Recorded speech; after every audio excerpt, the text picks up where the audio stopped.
Children are so innocent, they don't know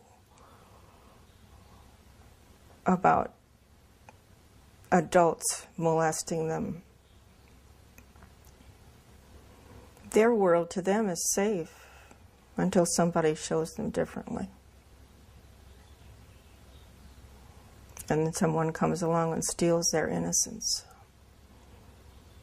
Mine was stolen in the home. But now, on the streets, they're not safe.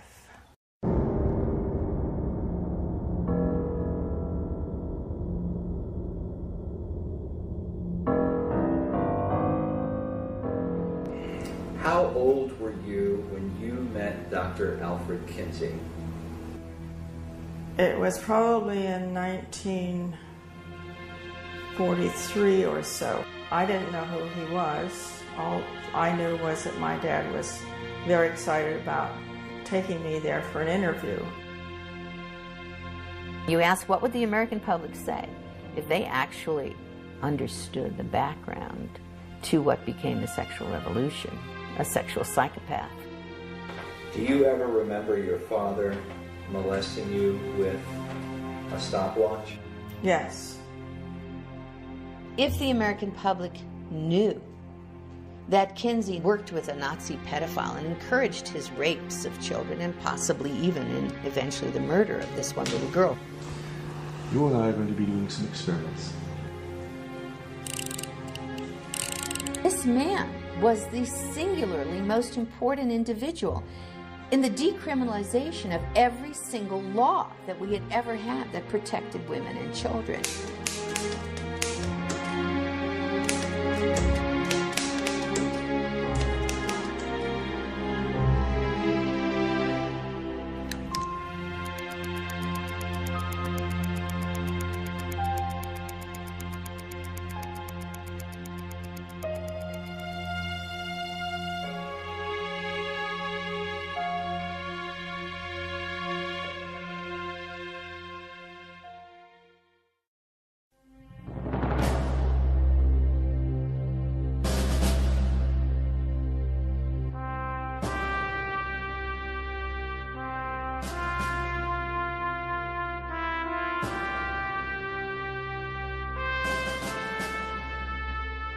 When America was founded, it said that our values were based on the Judeo-Christian teachings of the Bible.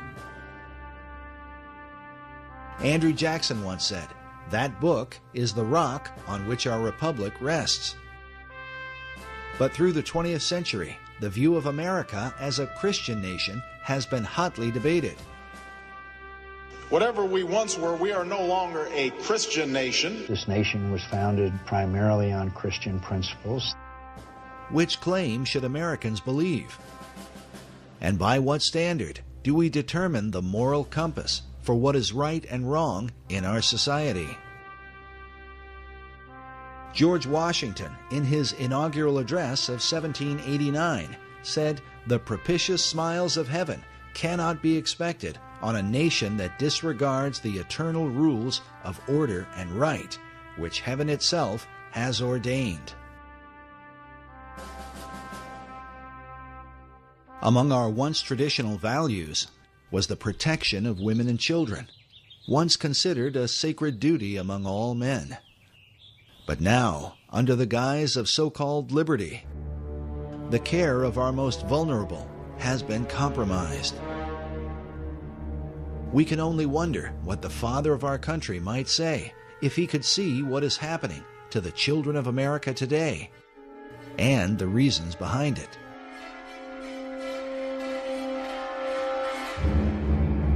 Many of America's children are disappearing. According to the Office of Juvenile Justice, a child goes missing every 40 seconds in the United States. While many of these children are recovered, it is estimated that more than 58,000 of them are abducted by non-family members each year. Parents are continually in fear for their child's safety, even in front of their own home. Predators seem to roam the streets of America like never before, searching for prey to carry out their unthinkable desires. Many of our laws are named after raped and murdered children, whose memories echo through our courts crying for justice. But still, the problem only seems to get worse. And we also see in a lot of these kidnapping and death cases recently by sex offenders that your child can be lost in just an instant. The faces of children who have been lost continue to haunt us as a society, while watching their parents grieve has become part of a national nightmare. Meanwhile, the images of the sex offenders, the men responsible for these horrors, fills us with fear and loathing. And if a child survives their abuse, they often lead troubled lives, haunted by the memory of what they've endured. It is awful. Those kids shouldn't be subjected to this. That's awful. It scars them psychologically forever. It affects their lives. Well, some of the experts say that once a pedophile, always a pedophile, that recidivism is 80 or 90%, if not more. The United States of America has basically become a pedophile's playground. Jessica Lunsford's father, he said, you know, wake up, America. Your child could be next. And sadly, a lot of people want to turn away from the evidence. They want to turn their heads like the proverbial ostrich with its head in the sand because they don't want to face what's going on until they're forced to face it because it becomes their child. Part of the confusion is over why many of our judges send repeat sex offenders back into our neighborhoods, knowing it is simply a matter of time before they strike again. Can the reason be that these same judges are compromised by their own sexual addiction? We know that the judges they're human. They're like everybody else. Cases of judges who are compromised by porn are documented across the country. But the license for such behavior may have been issued in 1970, when Supreme Court Justice William O. Douglas and retired Justice Arthur Goldberg wrote articles for Playboy magazine. But why would an association with a soft porn magazine like Playboy be cause for concern? And how could it pertain to the world of pedophiles? The disturbing answer to this question as our history of this movement unfolds. In 1990, the American Bar Association reported that 80% of convicted child molesters plea bargain and serve no prison time. This statistic undoubtedly put known pedophiles back on the streets in record numbers. But this was a few years prior to the widespread use of the Internet, where the most extreme forms of sexual perversion, and especially child pornography, have become a major factor in conditioning the next generation of sexual predators. In 2006, the law firm of Estee and Bomberger reported that the number of victims of childhood sexual abuse and molestation grows each year. This horrific crime is directly tied to the growth of pornography on the Internet. They went on to say that research reveals that 77% of child molesters of boys and 87% of child molesters of girls admitted imitating the sexual behavior they had seen in pornography they had watched. Basically, people that watch porn act it out. And so with the pedophilia, sure, people are going to see it and they're going to act it out. Because of the huge impact that the porn industry has had, conservative estimates say the highest service revenue on the Internet, over $3 billion a year in income just on Internet porn. And those are very conservative figures. I'm sure they're much higher, with between 500 and 700 new sites coming on a day on the Internet. The increase in child sexual abuse cannot be denied. We are massacring our children. It is a holocaust against our children. I've prosecuted murders, I've prosecuted child molesters. And I'll tell you, I get more up in the air when I was prosecuting about the child molester than the murder. I'm not condoning murder. It's not the right thing to do, but it's over. The person's gone. Sad. But that poor little boy or girl, they're messed up for life. I mean, they're going to be carrying that baggage forever. And we as a society better start addressing that. Researchers argue that America's current problem with sexual predators is the fallout from the sexual revolution, a movement said to be inspired by the late Alfred Kinsey and his famous Kinsey reports, first published in 1948. According to the conservative organization Human Events, the Kinsey Report is listed among the top 10 most harmful books of the 19th and 20th centuries. Number 1 on their list was the Communist Manifesto that inspired the deaths of more than 100 million people in the 20th century alone. Adolf Hitler's Mein Kampf that helped to bring about the Holocaust was listed at number 2, while the quotations from Chairman Mao, who founded Communist China, was number 3. At number 4, as the first American title on the list, was the Kinsey Reports. Sexual behavior in the human male, followed by sexual behavior in the human female, which, when first released, was likened to dropping an atom bomb on American society. In 1989, a report from the National Research Council published a statement that American society can be divided into 2 categories, the pre-Kinsey and post-Kinsey eras. How could one man's influence come to define our culture and produce what some consider the most harmful book in American history? It would find its way into every aspect of our decision-making in our lives.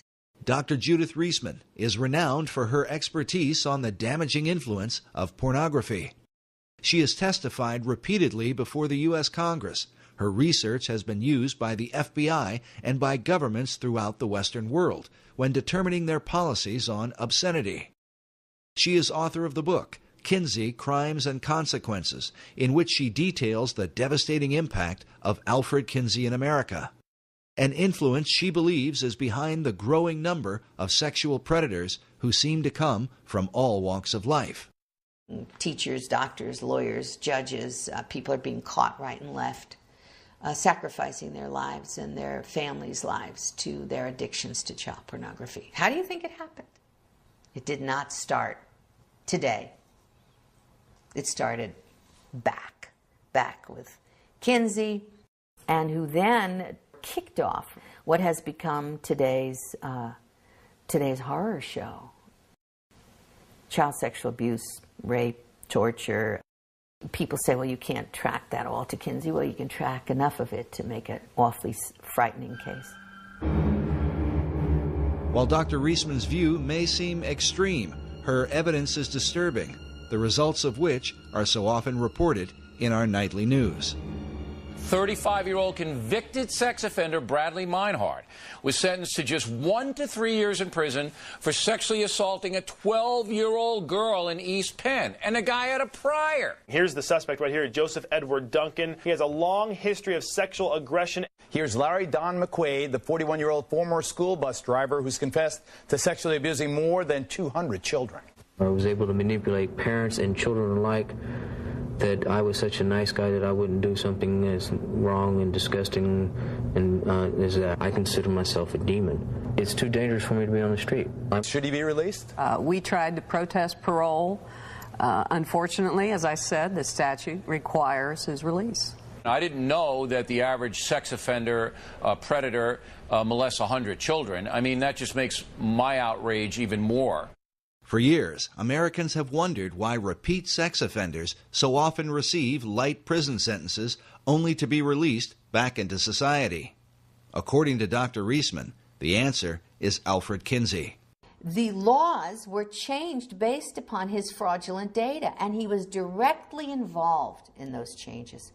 Kinsey went state by state. I have his testimony in California in 1949, telling a committee that was about to toughen the sex laws and toughen up about the laws to protect children because there'd been a murder of 2 little girls. He goes to California to testify in 1949 that you should release everybody, that pedophiles and pederasts did not repeat their crimes, that parole was absolutely critical, that would reduce our sex crimes. The committee believes him. They reduce all of our sex crimes. They parole people, and they haven't stopped. When the Kinsey Report was first released, the famous ACLU lawyer, Morris Ernst, wrote that virtually every page of the Kinsey Report touches on the legal code. He told the legal profession that no bar association, law school journal, or lawyers' committee can consider sex laws without the Kinsey study. According to Westlaw, the most widely used legal database, between the years 1982 to 2000, there were approximately 650 citations to Alfred Kinsey. The model penal code that was adopted just after 1955 was based on Kinsey's research. This is a flow chart I put together to describe how the Kinsey research gutted American laws. Through the American Law Institute, ALI, the American Law Institute Model Penal Code, 1955. That was where protections were then removed for women and children from American law system. The U.S. justice system from 1948 to today, that's what this is about. After publishing his reports, Kinsey traveled the country, giving lectures at universities and testifying before lawmakers. He was received as the leading scientific expert in the world on human sexuality. In particular, he discussed laws concerning sex offenders and the education of children. Of children, he said 100% of are orgasmic from birth. Therefore, children can benefit from sex with adults and even incest, which is illegal. So we need to lower the age of consent. He was working toward making everything legal, but that's all right. Children need early explicit school sex education since they're sexual from birth, which was illegal at the time. Now it's everywhere. They need masturbation and hetero and homosexual acts to be taught to them, which was illegal, and now it's being taught. And about parole, Kinsey said that sex offenders rarely repeat sex crimes. Therefore, all sex offenders should be paroled, which is exactly what started to take place. Part of Kinsey's defense of pedophiles was that children were not really harmed by sexual contact with adults. Therefore, it made no sense to incarcerate pedophiles for lengthy prison terms. 1950, Rockefeller funded the American Law Institute Model Penal Code. 1952, a Harvard Law Review called for a code to change our sex laws in accordance with what Kinsey had objectively found. And then in 1955, the code was created and sent out to all legislators in the country via these important people, judge, lawyers, sociologists, lawyers, and so forth. And from there, that went the ALI model, the sex offenses section, sent to states all over the country, adopted all or in part beginning in 1956 here and moving on to Illinois, to Minnesota and so forth, and all other states of the Union. As Dr. Reisman noted, the Model Penal Code was financed by the Rockefeller Foundation. Not coincidentally, the Rockefeller Foundation also financed the research of Alfred Kinsey. In the 1950s, a congressional committee was formed under Congressman B. Carroll Reese to investigate the influence of the large tax-exempt foundations, including Rockefeller. There was a huge concern at the time in the 1950s that the foundations were now being run by people with a strikingly strident a libertarian or liberal agenda, which resisted and resented the Judeo-Christian way of life. The late Norman Dodd was the director of research for the Reese Committee. In an interview recorded shortly before his death, Dodd stated that part of what the committee had learned was that the objective of the great foundations was to remove America from the values on which she was built and to do so through the education system. What we had uncovered was the determination of these large endowed foundations, this Carnegie Endowment story and the Ford Foundation and the Guggenheim and the Rockefeller Foundation, all working in harmony toward the control of education in the United States. Dodd's testimony becomes an important issue when considering the direct impact of Kinsey's research on sex education in America. While the Reese Committee investigated many programs funded by the foundations, when it came to Kinsey's research, they were vehemently opposed by the late Congressman Wayne Hayes. That's established quite well in Renee Wormser's book on foundations, their power and influence, a book that no American who wants to understand what happened to our country should be without. Renee Wormser was the lawyer for the Reese Committee. In his book, Wormser writes that the committee had dug up some significant material about foundation support of the Kinsey projects. This brought Mr. Hayes into a steaming rage, he says, and he asked to see our entire Kinsey file. It was produced for him, and he angrily declared to Mr. Dodd that we were to go no further with this particular investigation. contending that every member of Congress would be against our doing so. Mr. Hayes stated emphatically to Mr. Dodd that he would oppose any further appropriation to our committee unless the Kinsey investigation were dropped. Wormser writes that as a result, the valuable material in our Kinsey file never saw the light of day. What was it in the Kinsey file that provoked such a response from a U.S. congressman? As we move forward, consider that the Kinsey data was partly paid for by the American taxpayers, who continue to fund the Kinsey Institute to this day. There's more going on in that institute. They have covered up so much. Some believe that if Kinsey's research had been exposed in the 1950s, the information might have sparked a second American Revolution. What was in the Kinsey file, and does that information continue to influence or even haunt America?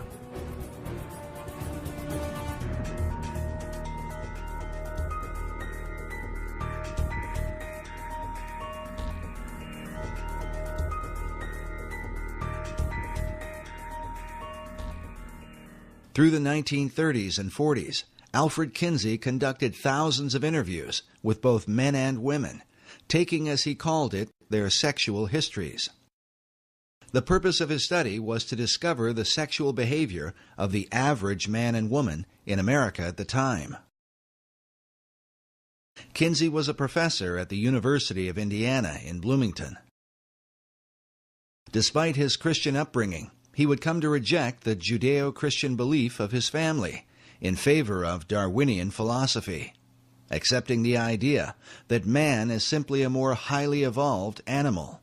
Kinsey, as a zoologist and biologist, considered, rightly, that humans are animals, although lots of people hate to admit that. Kinsey's expertise had been the study of the gall wasp. He spent years collecting and cataloging thousands of them. Noticing the countless differences in these insects, he concluded that such variations must also be true of human behavior. Upon interviewing thousands of volunteer subjects, Kinsey not only recorded data, but drew certain conclusions about the sexual behavior of men, women, and children. But was his research that of an objective scientist, or the intentional manipulation of a sexual deviant who wanted to remake the American male and female in his own image? Kinsey has legitimized the free sex revolution, and he did it through academia. But what's interesting, according to research that's been done on this gentleman, this guy was a pervert himself. Kinsey's critics claimed that his real motive was not science, but a social agenda to change the morality of America, something admitted by Kinsey biographer Jonathan Gaythorne Hardy. It's abundantly clear as you go into it that there was a very large social agenda. He didn't just want a greater tolerance and sanity from understanding the facts of sex. He thought it was quite monstrous the way homosexuals were regarded. In general, there was a very powerful social agenda, which is perfectly plain when you read the book, from the polemic right the way through it, and was perfectly plain at the time to the people who worked with him. When the Kinsey reports were published, they shocked the country, because the behavior that Kinsey described did not at all represent what most Americans believed about their own sexuality. Consider that Kinsey was documenting the behavior of the World War II era, those that Tom Brokaw called the greatest generation. Among Kinsey's more controversial claims is the idea that 10% of American men were fully homosexual for at least 3 years of their life, while 37% of American men had engaged in homosexual contact to the point of orgasm at least once in their lives. Later studies would place those numbers much lower, with only 1% of men in the U.S. claiming to be homosexual, while only 2 to 3% admitted to some kind of homosexual activity in their lifetime. Nevertheless, Kinsey's data was seized upon by men like Harry Hay, who read the Kinsey reports, left his wife and children, and went on to found the gay rights revolution that began in the 1960s. To this day, the gay rights movement is largely based on Kinsey's data. Kinsey also reported high levels of premarital sex, claiming that 69% of American men had visited prostitutes and that 50% of married men were guilty of adultery. Again, a later study done as early as 1960 by Phyllis and Eberhard Kronhausen would find that the levels of sexual promiscuity among males were much lower than Kinsey had reported. According to his fellow researchers, the reason for this dramatic difference is because Kinsey manipulated the data, including men from America's prisons, as part of the regular male population. He wrote that he found 1,300 to 1,400 sex offenders that he used as his normal male population. What? In addition to the convicted sex offenders, Kinsey included regular prisoners who were serving time for other offenses, along with 199 sexual psychopaths, all mixed together as part of the regular male population and presented to the American people as the average American male. In this interview for the documentary titled 1 in 10, listen as Paul Gebhardt, who was one of Kinsey's co-authors and a member of his original team, admits to the high percentage of prisoners and their impact on Kinsey's data. With these poorer, lower educational level samples. And when I say poorer, they had, for example, 55% were prison. 55% were prison.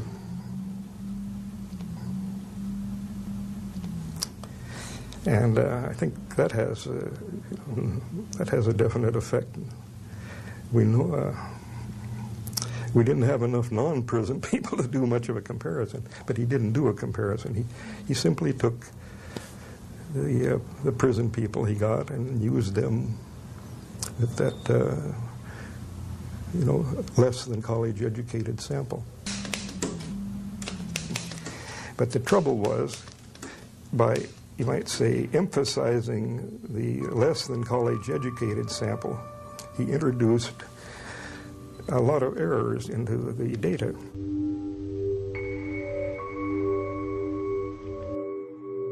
With America's prison population presented as the average male, is it any wonder that laws would be changed to accommodate sexual predators while failing to protect women and children?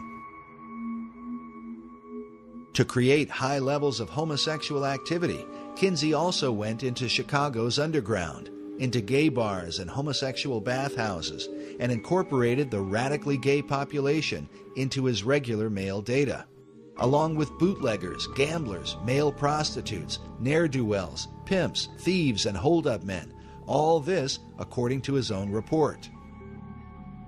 Kinsey used similar tactics to redefine the average American female. They use this picture all the time to try and show the American public that they were interviewing average American women, all right? Except that this was their secretary, okay? This is a secretary at the Kinsey Institute, and they would always label her as though she was just some average American woman. Sometimes they put Kinsey in the picture interviewing her, and sometimes they put him. And now, after I exposed that in one of my books, the Kinsey Institute has now admitted on its website, they give the name of her so it doesn't look as though they're trying to phony the thing. To create high levels of female promiscuity among American wives, Kinsey redefined married women to include any woman that had lived with a man for at least a year, a broad description that could include prostitutes who had lived with their pimps. In fact, prostitutes were a subculture that Kinsey specifically sought out, mixing them in with the regular female population. As a result, Kinsey's report stated that some 50% of American women engaged in premarital sex, while 26% of married women were supposedly involved in adultery. Kinsey went on to report that an incredible 87% of unmarried women were having abortions, while 25% of married wives were also aborting. It was these high percentages, shocking even by today's standards, that would help to legalize abortion in the years that would follow. For decades, Dr. Judith Reisman has argued against what is often referred to as Kinsey's junk science because of its dramatic and devastating impact on American law and society.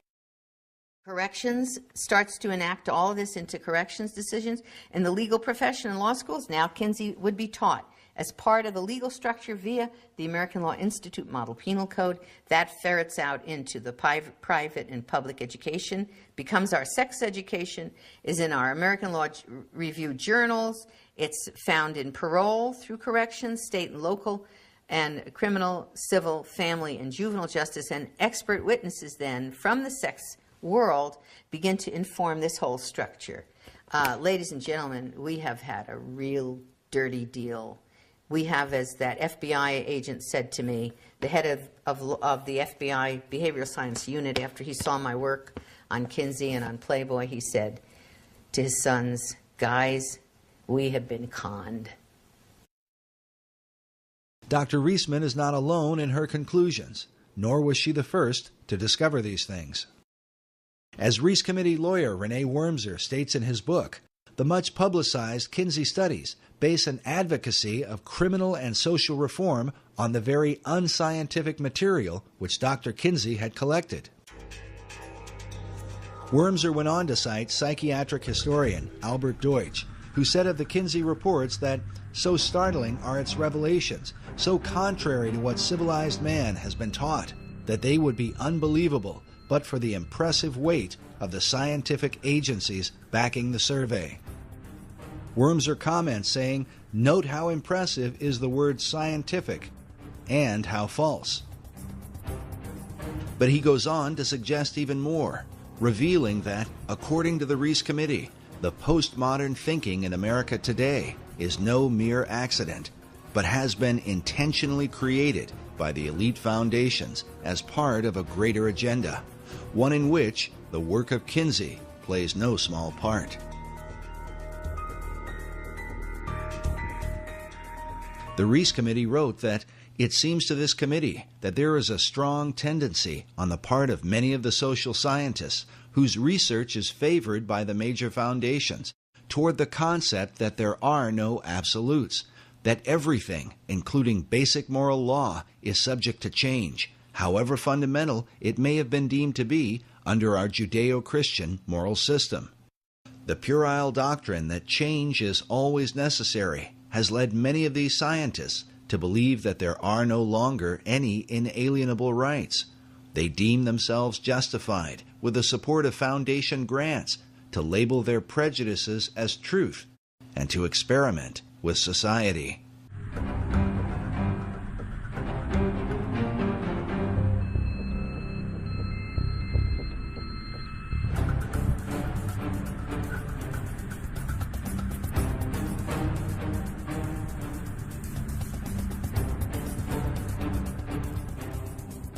By far, the most disturbing evidence against the Kinsey reports is the information pertaining to the sexual behavior of children. This was something noted in the 1950s by Professor Albert Hobbs, who wrote that, according to Kinsey, a child molester may have contributed favorably to a child's later sociosexual development. The child sexual data was more fully exposed by Dr. Judith Reisman in the 1980s, who brought the even more disturbing allegation that Kinsey had trained multiple pedophiles to molest children while using stopwatches to record so-called scientific data. This man, this Kinsey, had been responsible for the rapes and tortures of hundreds, actually it looks like thousands of children. Needless to say, the Kinsey Institute today denies Dr. Reisman's allegations. They maintain that all of the child sexual data came from one man, who just happened to keep detailed scientific records of his encounters with children. This lone pedophile theory was developed by Dr. John Bancroft, who became the director of the Kinsey Institute in 1995. Bancroft not only argued that the data came from just one man, but that Kinsey supposedly only got hold of the information years after this pedophile was finished raping kids. This is contrary to Kinsey's own report, in which he admitted to at least 9 pedophiles from whom he obtained information. But in this 1995 interview on Canadian television, Dr. Bancroft says that Kinsey only referred to 3 or 4 pedophiles, and then insists that in reality it was only 1. When questioned about the obvious inconsistency, Bancroft's argument is that Kinsey simply lied about his research. Listen now as this Canadian journalist seems to get uncomfortable during the interview. Did he make it clear in the report that the conclusions on the sexual capacity of 317 children were based solely on the evidence of one sexual criminal? No, he suggested that it may have been from 3 or 4. I don't think that is a particularly important difference. Kinsey... But isn't that conspicuously misleading? I think he was misleading. I think that he I'm sorry, you don't think he was misleading? Forgive me? Yes, I think he was misleading, but I don't think it was a misleading of any consequence. He was concerned about his maintaining confidentiality. Throughout his volumes, he tended to avoid drawing attention to any particular individuals. It's not significant that the conclusions of a study on the sexual responses of children come solely from a man who really has who's a deviant? Doesn't he have a skewed perception of child sexuality? Well, that was just one type of evidence. Next, the journalist asks why it took so long to discover that the information came from a single pedophile, rather than multiple pedophiles, as Kinsey had reported. Bancroft's only answer is to say that he worked it out once he became the Kinsey Institute director. Why did it take so long to set the record straight? When I got to the Kinsey Institute and these accusations were continuing, some people were expressing, some otherwise reasonable people were beginning to worry about these accusations and saying, well, how is it that if he's got information from 3 or 4 men, he can standardize it in such a way that it goes into a table unless somehow or other he's trained these men to make these observations. People were beginning to express that concern, therefore I decided to look more closely at the source of information, and that's when I realized that actually, as far as those tables were concerned, the information all came from this one man who had been collecting this information in an extraordinarily methodical way throughout his life since about 1917. And you knew of this for how long? That it was that Kinsey was misleading in this? I worked out that there was one man involved soon after I came to the Kinsey Institute, and shortly after that we issued a press statement from Indiana University making this point clear. So, I'm sorry. That was at the beginning of September. What the criticism is also, and it's significant, is that Alfred Kinsey was guilty of academic dishonesty, and if the Institute if the Institute would have been more forthright, the people from the political and religious right wouldn't have the kind of ammunition that they now have to try to not only discredit Kinsey, but the teaching of sex education in schools. There is no reason to say that Kinsey has been dishonest. He probably had a good reason for obscuring whether it was 1 or 3 men. That is a minor detail. The minor detail of Kinsey's data may have had a major impact on America's children, especially when one considers that now, decades later, 1 in 4 teenage girls are currently infected with some kind of sexually transmitted disease. And according to the White House Office of National AIDS Policy, in the U.S., it is estimated that 2 young people aged 13 to 25 are infected with HIV each hour. Is this the devastating fruit of Kinsey's sexual revolution? Furthermore, should Americans trust information about child sexuality from child molesters who were raping kids? As Dr. Bancroft has admitted, Kinsey's pedophile data directly impacts sex education in America. The specific findings about these children are totally irrelevant to modern sex education.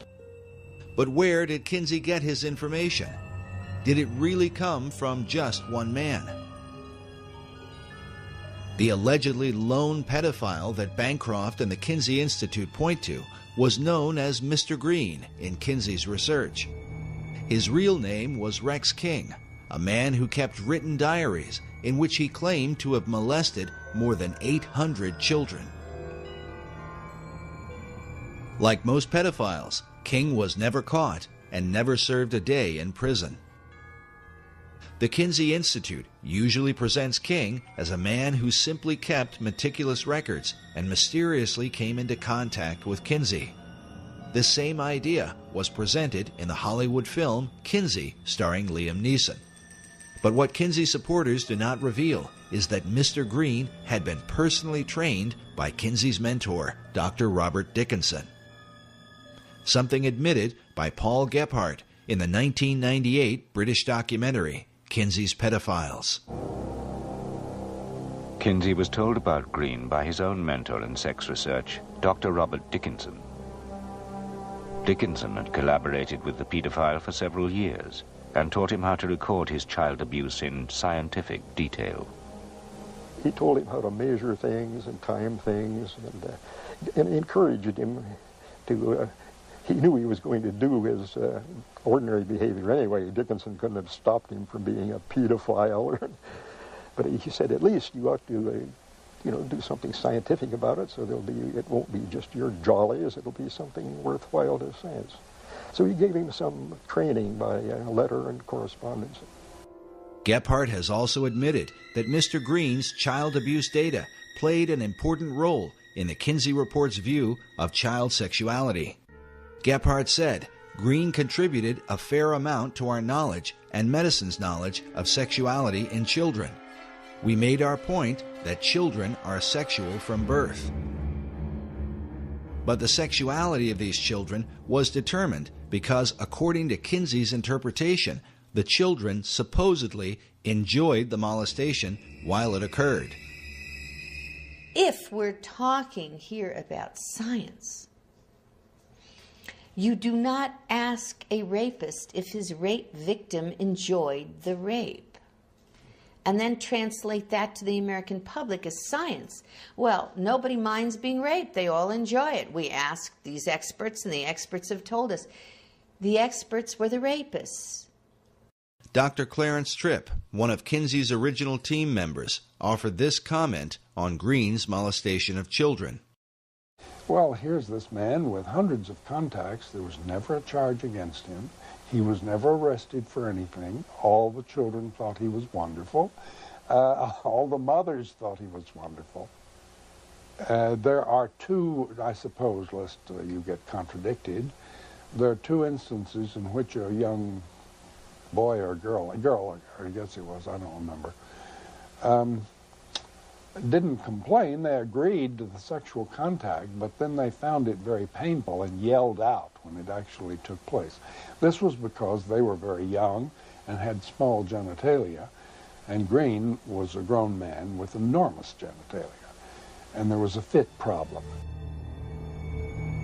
The idea that the children enjoyed being molested by Mr. Green is shocking enough, but the suggestion becomes even more appalling with a testimony of Jonathan Gaythorne Hardy, a Kinsey biographer who is one of the few people who have been allowed to view Kinsey's private records.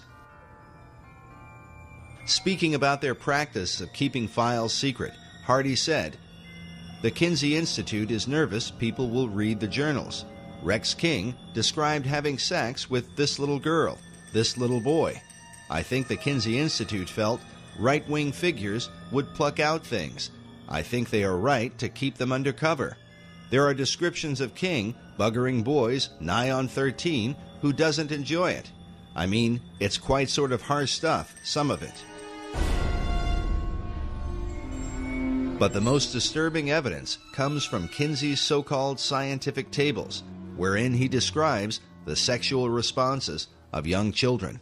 When I was reading Kinsey's book in the first place, and I looked at the tables, table 30, 31, 32, 33, 34, and these were tables with ages of children on the left-hand side, and then orgasm in one panel, and timed orgasm, time of orgasm in the next one. In Kinsey's tables 31 through 34, he documented the timed orgasms of children as young as 2 months old, recording their responses down to the 10th of a second. The findings are so extreme that one child, a 4-year-old, is said to have had 26 orgasms within a 24-hour period. For Dr. Reisman, the obvious question was, where did Kinsey get such information? And I looked at those charts and graphs. I can't tell you how long it took me to try to process what I was seeing. I said, this is the torture of children. At the base of Table 31, Kinsey tells us that the data is based on actual observation of 317 males. Then on page 177 of the male volume, Kinsey writes, orgasm is in our records for a female babe of 4 months. But how would anyone recognize such a response in a young child? Kinsey wrote that among pre-adolescent boys and among younger females, orgasm is not so readily recognized, partly because of the lack of ejaculate. And so I said, what did this man, this Kinsey, call an orgasm? Right? I mean, it's an obvious question, isn't it? I mean, first of all, this was not possible, but second of all, what did he call? Well, I saw he documented it on page 160 and 161 in Kinsey's book, Sexual Behavior in the Human Male. He described specifically what he called an orgasm amongst these children. Kinsey defined orgasm for pre-adolescent children with the following description: a gradual and sometimes prolonged build-up to orgasm, which involves still more violent convulsions of the whole body, heavy breathing, groaning, sobbing, or more violent cries, sometimes with an abundance of tears, especially among younger children. And he said there were 6 categories. He called them 6 categories of orgasm, and he had category 1, 2, 3, 4, 5, and 6. And included in these categories of what he called an orgasm were screaming, writhing in pain, hysterics, especially among younger children. He put that in parentheses, especially among younger children, parentheses. He said that the children had convulsions. Those were his words. He said they fainted. He said they struck the partner. He called it the partner. This is the man who's raping the child. Okay. They struck the partner and tried to get away. And he said that those were all examples for him, of orgasm. Kinsey made it clear that this data was supplied by adult observers, who were defined as pedophiles by Kinsey's own team members, as you will hear later on. Kinsey wrote, some males suffer excruciating pain and may scream. The males in the present group, by which he meant pre-adolescent boys, become similarly hypersensitive before the arrival of actual orgasm, will fight away from the partner, and may make violent attempts to avoid climax, although, he said, they derive definite pleasure from the situation. Kinsey biographer James H. Jones was a 1998 Pulitzer Prize finalist for his biography on Kinsey. In the Yorkshire documentary, Jones had this to say about Kinsey's description of child orgasm. If you read those words, what he's talking about is kids who are screaming, kids who are protesting in every way they can the fact that their bodies, that their persons are being violated. At that point, reading that, I said, the only person who could write that would be, number one, a pedophile or a pederast, because these were boys. It was homosexual abuse of boys. And a sadomasochist. That is, the only human being in the world who could call an orgasm something that involved people throwing up, having convulsions, fainting, screaming, crying. The only person who could do that is someone who experienced that themselves. And that had to be a sadomasochist. And the only person who could apply their sadomasochism to an infant and a child would be a pederast, a rapist. And that's what Kinsey did in that book. Kinsey's own sadomasochistic tendencies have been documented by a number of biographers. James Jones revealed that Kinsey once climbed into a bathtub and circumcised himself with a pocket knife without the benefit of anesthesia. Another account of Kinsey's extreme self-abuse came about when his research was under investigation.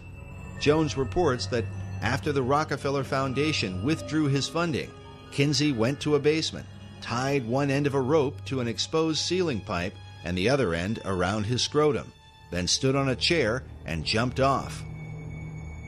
The abuse that he inflicted on his organs, on his sexual organs, were very directly identified in his death. That was orchitis. That was a serious inflammation and disease that he inflicted upon himself that was basically involved in his final death. Now, the attempt to claim that Kinsey died of a heart attack is a perfectly reasonable thing to try to do. It's kind of embarrassing to say that the father of the entire sexual revolution, who has trained all of our sex educators in the United States of America basically, died because he had so abused himself doing the activity that they tell everybody is okay, that he died of this terrible and very painful experience. If Kinsey's abuse had only been inflicted upon himself, his critics might be less likely to accuse him. But his abuse extended to children, the most precious members of our society. In this image, Kinsey seems to take a demented sort of glee in showing these young children a film of two porcupines engaged in a sexual act. He seems oblivious to the confused and even disturbed looks on the faces of these children.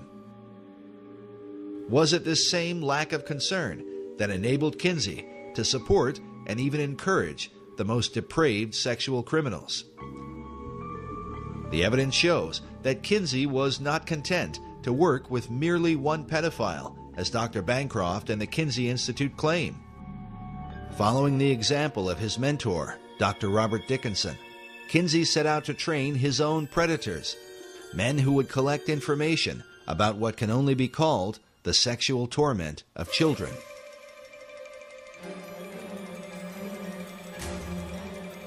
Dr. Clarence Tripp was Kinsey's photographer who filmed and photographed sex scenes in the attic of Kinsey's home in Bloomington, Indiana. In 1990, Tripp was interviewed on The Phil Donahue Show, along with Dr. Judith Reisman, who appeared to defend her first book exposing Kinsey. Well, don't look now, but they're attacking Dr. Kinsey again. The book is titled Kinsey, Sex and Fraud, The Indoctrination of a People. During the show, as Clarence Tripp began to defend Kinsey's research, even Phil Donahue, with his liberal views on sexuality, became uneasy at some of Tripp's bizarre comments about the molestation of children. We should say that you are the author of The Homosexual Matrix, a book which got quite a positive response from... I want to agree with Reisman on one point. I think we really ought to talk about the child stuff before we mix in the right, well, make your point, homosexual stuff. You know, we really shouldn't go too fast there. We want to savor that because it is wonderful. It's so delicious what she says. I want to draw you a picture of the image. The image is that the world-famous sex researchers, or Dr. Kinsey alone, it's not quite clear, are in a room and they hover over a young child, less than a year old, and with their fingers or a feather, that's not quite clear, they tickle the genitalia and bring this kid to orgasm, who is screaming and hollering and possibly held down by chains. And drugged. It's all too glorious. Well, make your point. I hope that you don't. You're being sarcastic, but I want to make sure. I didn't mean to be sarcastic. You're saying this isn't true, that Dr. Kinsey or his colleagues did not. This is the man who was with me on Donahue saying, you got to stay with this. It's delicious what she says about what they were doing to the children. Dr. Reisman refused to go on Donahue unless he would agree to show Kinsey's tables, where the child sex abuse data is presented. Despite knowing about these tables, Donahue repeatedly insisted that no proof existed of child abuse in Kinsey's research. Nevertheless, he did show the data to his audience. Well, we're going to show. There. Now, What is the point? You what is tell your me point? what is the point. 5 months old. What is it? I can hardly read it. What's next to that? Number of orgasms. Oh, number of orgasms. 3. Go down to the 4-year-old. Do you see the 4-year-old there? Yeah. There, bottom one. Yes, 4-year-old, 26 orgasms in 24 hours. Tell me, Phil. Tell me, Phil. Does a baby sleep? Tell me, Phil. Tell me, Phil. Does a baby sleep? Tell me if this is scientific. A baby sleeps for 8 hours? And you tell me how you get 26 orgasms for 24 hours. We've got to be able to get a word in edgewise. Just a minute. Sounds like a guest for the Donahue show. And you know what Gebhardt said to me? You know what Dr. Gebhardt said? He wrote me a letter, which I wish you had up there too, in which he said that oral and manual techniques were used on the children. Now, Phil, I'm going to say that once more. I'm going to say that once more. And if I'm wrong, let them sue me. He said oral and manual techniques were used on those children. The letter that Dr. Reisman refers to was written by Paul Gebhardt on March 11, 1981, in which he attempted to explain where the child sexual data came from. In this letter, he admits that multiple pedophiles were used in collecting information for the Kinsey reports. Gebhardt writes, "Since sexual experimentation with human infants and children is illegal, we have had to depend upon other sources. Some of these were parents. A few were nursery school owners or teachers. Others were homosexual males interested in older but still prepubertal children. One was a man who had numerous sexual contacts with male and female infants and children, and being of a scientific bent, kept detailed records of each encounter." Gebhardt went on to say that some of these sources have added to their written or verbal reports photographs, and in a few instances, cinema. The techniques involved were self-masturbation by the child, child-child sex play, and adult-child contacts, chiefly manual or oral. Gephardt's letter clearly refutes the lone pedophile theory of Dr. John Bancroft, but fits in perfectly with what Kinsey documented in sexual behavior in the human male. Gephardt's mention that photographs and cinema were sent to Kinsey also explains the discovery made by former Kinsey Institute director June Reinisch in 1984. This was Newsweek in '84 when June Reinisch said, that the Institute encourages visitors and so forth. And she says, what's her name? Reinisch says that she found a collection of child pornography so distasteful to Reinisch personally, she couldn't bear to look at it, all right? Now, she's not asking where that child pornography came from, right? But some of it was... Now, she found this at the Kinsey At the Kinsey Institute, yes. Yeah, at the Kinsey Institute. And John Bancroft, who wrote about Kinsey and supported Kinsey for years before he was hired as the head of the Kinsey Institute, right? Who was supposed to be an expert on Kinsey, which was why he was hired by the Kinsey Institute, now suddenly claims that everybody knew all along that these children were being raped by one pedophile. Well, he's the expert on Kinsey. Why didn't he ever write about it before he got hired? Why did he have to go into the Kinsey Institute to look into it if it's all laying out there? He knew that it wasn't a couple of pedophiles, which he said at one point. It wasn't one pedophile, which he said at another point. Kinsey said it was 9 pedophiles. That's what he wrote. And it certainly would have been at least 9, because we now know from Yorkshire Television that Kinsey was working with a group of pedophiles.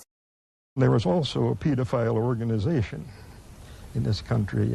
They cooperated with us, and some of them who were not, of course, not incarcerated, they came and gave us information. Dr. Reisman believes the pedophile organization mentioned by Gebhardt may have been the nucleus for what would become NAMBLA, the North American Man-Boy Love Association. While child molestation is a crime in any circumstance, the members of NAMBLA claim that their intentions are out of love for the children they molest. Yet this cover of a NAMBLA bulletin, which they called their back-to-school issue, paints quite a different picture. It shows a frightened boy cornered by two adult men who are about to force him into sexual contact, and is more consistent with the information found in the Kinsey reports that children are in fact being raped and tormented by the pedophiles who prey upon them. To this day, NAMBLA looks to Alfred Kinsey as their inspiration, saying that gay liberationists in general, and boy lovers in particular, should know Kinsey's work and hold it dear. Implicit in Kinsey is the struggle we fight today. Well, there's a huge connection between Alfred Kinsey and NAMBLA. In fact, NAMBLA has relied upon Kinsey's research for years. Kinsey tried to make pedophilia seem acceptable. Kinsey's argument was that it was society's reaction to pedophiles that caused the real trauma of child molestation. Members of NAMBLA will often refer to this quote from Sexual Behavior in the Human Female, where Kinsey wrote that when children are constantly warned by parents and teachers against contacts with adults, they are ready to become hysterical as soon as any older person approaches, or stops and speaks to them in the street, or fondles them. Some of the more experienced students of juvenile problems have come to believe that the emotional reactions of the parents, police officers, and other adults who discover that the child has had such a contact may disturb the child more seriously than the sexual contacts themselves. The current hysteria over sex offenders may very well have serious effects on the ability of many of these children to work out sexual adjustments some years later. In Kinsey's view, a lot of sex crime was really not crime at all. He seemed to worship sexual experience. I mean, he had a 24/7 obsession with sex long before he attained the position at Indiana University. So for him, all forms of sexual experience, to one degree or another, could have merit that were outside the pale of traditional morality. Many researchers have come to believe that it was this philosophy that allowed Kinsey and his team to communicate with active child molesters and even train them to record their abuse in a scientific manner. While the Kinsey Institute continues to deny this, further evidence is found from the testimony of Dr. Clarence Tripp on The Phil Donahue Show. Listen carefully as Tripp confirms that there were multiple pedophiles, not just one, and says that they were trained observers that used stopwatches. I'm going to say that once more, and if I'm wrong, let them sue me. He said oral and manual techniques were used on those children. Yeah, what American is going to defend that? How does C.A. Tripp respond to that? She's talking about data that came from pedophiles, that he would listen to only pedophiles who were very careful, used stopwatches, knew how to record their things, did careful surveys. And these she resents very much, but they're very important. So he interviewed people who were known criminals. I assume, were they in prison at the time? Oh, certainly not. But they were, in her sense, criminals because they were pedophiles. But they were trained observers. Oh, in her sense, they were criminals because they were pedophiles. They're raping children and they're not criminals. You're going to defend Nobody was raping children. What they were doing... What do you call sexually, manually, and orally abusing a baby, and you're a bloody pedophile? We also have an interview that was a phone interview that I have a copy of. It's in my book, between Gebhard and Dr. Muir, who was my editor, in which Gebhard admits that they told the pedophiles to use stopwatches. The interview Dr. Reisman refers to took place on November 2nd, 1992, between Dr. Gordon Muir and Paul Gebhard. Dr. Muir also appeared on The Donahue Show as the editor of the book, Kinsey, Sex and Fraud. On the show, he confronted Clarence Tripp. And you're telling me that Kinsey came across in an interview sample of 5,300 people, he found pedophiles who had stopwatches, just happened to have stopwatches, just happened to have all that data handy? Some 2 years later, in a phone interview, Dr. Muir would pursue a similar line of questioning with Paul Gebhard, one of the original co-authors of the Kinsey reports, who succeeded Alfred Kinsey as the original director of the Kinsey Institute. Listen carefully how Gebhard admits that there were multiple pedophiles that he and Kinsey worked with, how they actually encouraged some of the adults to molest children, and that it was at the instruction of Kinsey and his team that they used stopwatches. Table 32. Yeah, the table's all right, but these all were done with stopwatches necessarily. It says below table 32, the legend says duration of stimulation before climax. Observations timed with second hand or stopwatch. So second hand or stopwatch. Okay, well that's, you refreshed my memory. I had no idea that it was used on that many. Well, my question to you is this. Who did that? Who did the timing? It was dependent on who it was. Most of it was done by one individual, a man with some scientific training, but not a known scientist. The other cases were done by parents at our suggestion. And let's see, then there were some that were done by nursery school personnel. Was that at your suggestion too? Yes. When these people would report to us, they saw childhood sexual activity, we asked them to watch it and take notes, and if possible time it and report back to us. Some of the stimulation was clearly being done by adults themselves, isn't that correct? Yes, that was pedophiles. Or particularly one man, but there were several pedophiles that gave us data. But since they were all doing the same thing and reporting on the same thing and taking the same measurements, it looks like it was organized ahead of time. Is that right? No. No, we just simply asked anyone who had any data on childhood sexuality to tell us about it. Well, what about the cases then, which it says in the book, some of them were followed up for several years to make sure that true orgasm was involved. That looks like prospective planning there. Yeah, but not on our part. You mean pedophiles just took it upon themselves to do follow-up experiments to find out if true orgasms were involved? No. We had some... Try this again.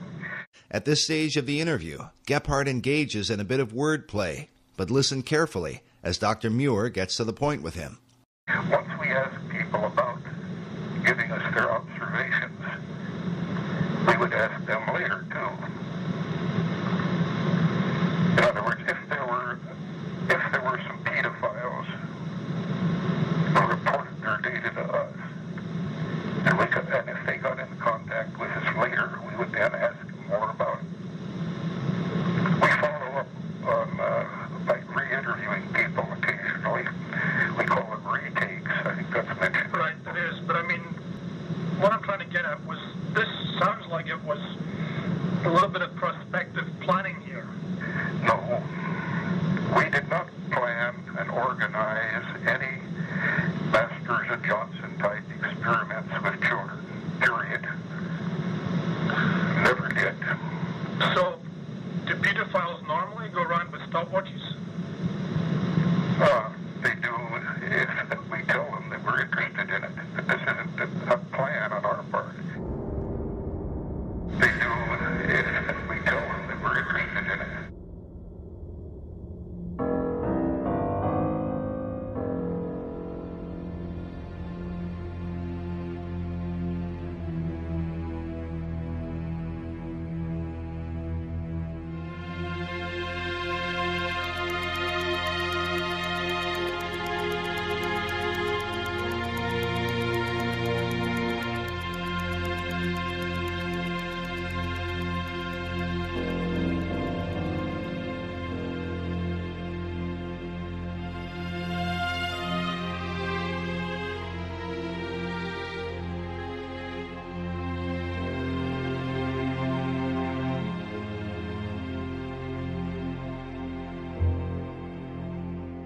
I want to know who these children are, how their parents were involved, and have we talked to those children now as adults? When I wrote to the Kinsey Institute and I asked What about these children? They just casually wrote me back. Gebhardt casually wrote me back that, well, we never had any follow-up on these children.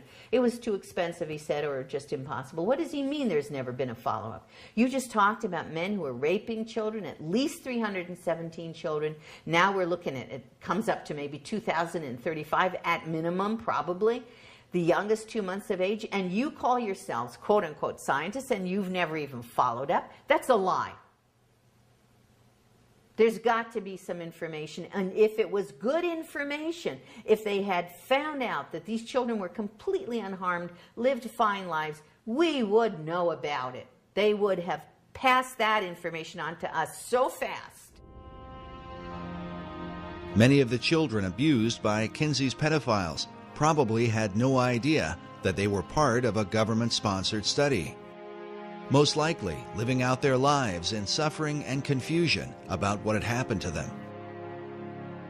But when the Family Research Council released its documentary, The Children of Table 34, the haunting image of a stopwatch sparked the memory of a woman who calls herself Esther White. My grandfather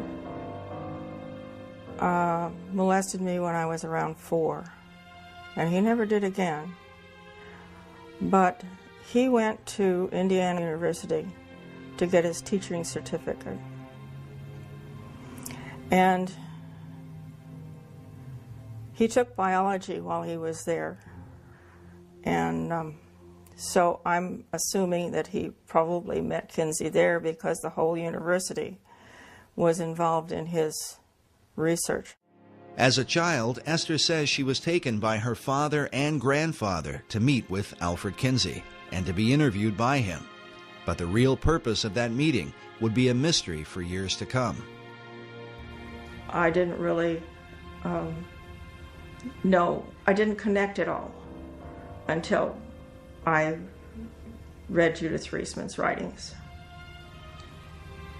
especially when it came to the video that she did where they showed a stopwatch.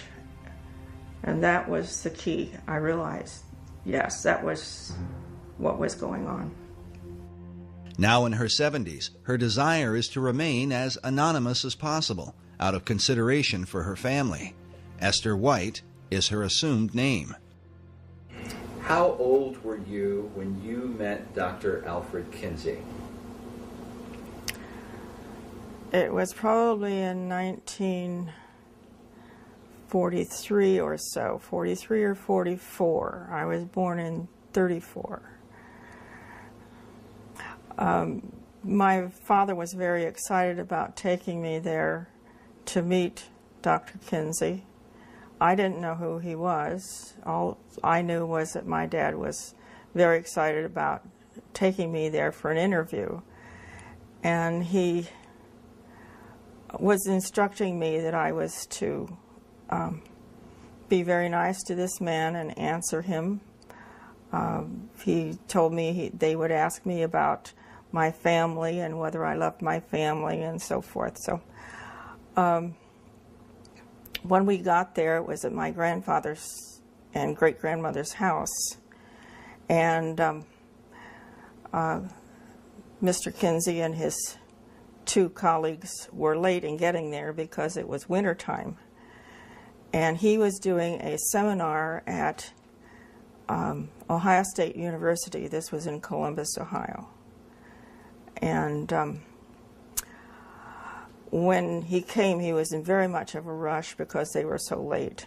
And he kneeled down in front of me and asked me questions about whether I loved my daddy, whether I loved my family. And of course I said yes, because I did. I loved my family. And the interview was very short. There was a man with him that had a clipboard who was taking down my answers to the questions. I can't remember all the questions he asked, but it was probably a 5 or 10 minute interview. And just before they left, my grandfather said, "What about the check?" And he says, oh yes, I almost forgot. Who said that, Kinsey? Kinsey said that. And so my grandfather took a check from him, and Kinsey said, I made it out to both of you because I didn't know which one was going to get the money. The disturbing implication is that Alfred Kinsey used taxpayer money via the Rockefeller Foundation to finance pedophiles who were actively molesting children. Why would he pay them? For what? At the time, I didn't know for what. Many years later, I found out that my dad had actually helped Alfred Kinsey do research for his book. Esther's own father had been molesting her for years and sending information to the Kinsey Institute. When Kinsey's book, Sexual Behavior in the Human Male, was released, her father showed her a copy and boasted that he had helped to write it. At the time, she did not know what he meant. He gave me a copy of the book in 1947, but it was a pre-edition signed by somebody, autographed by somebody, and I don't remember who, but my father gave me the book and said that he helped Alfred Kinsey research on the book, and that it was going to change the way the world looked at sexuality. How old were you when your father first began to molest you? I was probably around 6, maybe 7. I couldn't tell you exactly.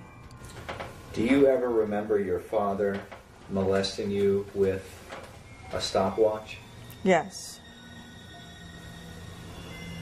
And then would he record information? There were papers on the dresser, and I saw one of the papers one day, and it had a lot of questions on it. And there were little boxes to check those things off when those things were done. And it was talking about orgasm. I didn't know what that word meant, but at the time. And when I asked him what that word meant, when I saw it on the paper, he grabbed the paper, put it in a brown envelope, and he said that he was late in sending this in. And he put it in this big brown envelope. Esther's revealing testimony confirms Paul Gephardt's statement that Kinsey worked with parents who sent him child abuse data. She was also interviewed years ago by British filmmaker Tim Tate, who directed the documentary Kinsey's Pedophiles. Esther White, for what it's worth, swore what's called a statutory declaration here. She swore on oath that the information she gave was true and to the best of her recollection, and so did her mother. We asked Esther to give us her opinion about the Kinseyan philosophy that children are sexual from birth. Children are not sexual from birth. They are obedient to whomever is over them. In my case, it was my father. You honored your mother and your father. You obeyed what they said. You did what they said. That's the reason I was silent for so many years. I was told not to tell my mother that this was normal, and all the other little girls and boys were doing this too. So this was not a rare thing at all. They just didn't talk about it. So I was made to believe that I was sexual, but I wasn't. I hated it. I cried, I had convulsions, but that was totally ignored.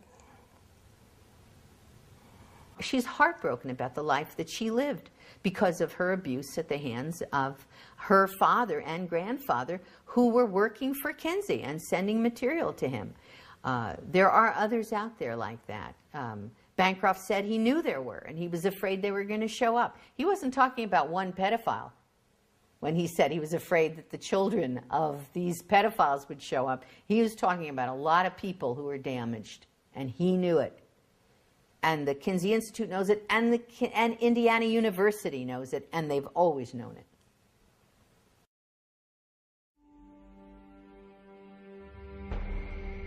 Kinsey would have done business with the devil if it helped the research, and this is true.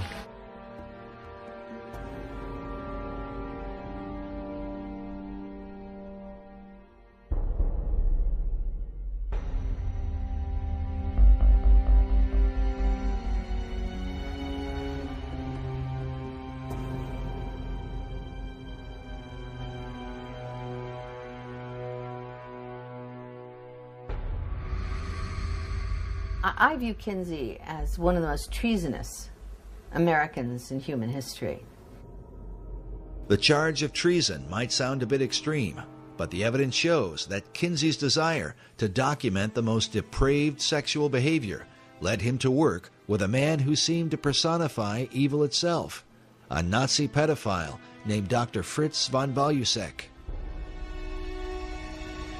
Dr. von Balusek was a Nazi officer, Gestapo member of the Gestapo, one of the original Nazis, by the way, joined the party very early.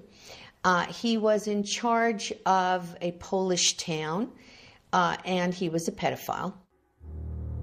Years after the war, von Balusek was arrested and put on trial for the murder of a 10-year-old girl who had been found naked and throttled on a piece of wasteland.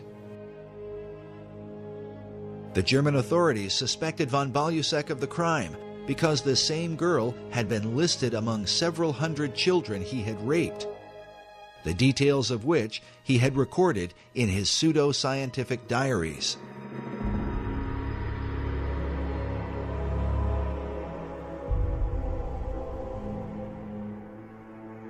The German newspapers called him the most important pedophile in the criminal history of Berlin. During the war, von Balusek used his authority as a Nazi officer to fulfill his pedophile desires. The full number of children he abused and ultimately murdered is still unknown.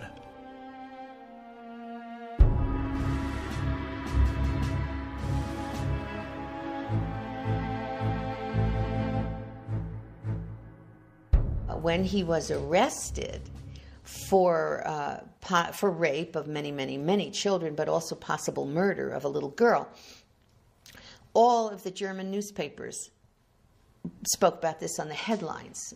It was in the headlines of every newspaper in Germany.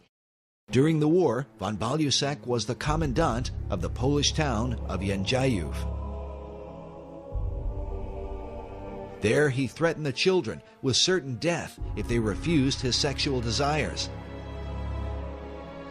What he recorded in his diaries of how he treated these children was so criminal that during his trial, the judge cried out, quote, "This is no longer human."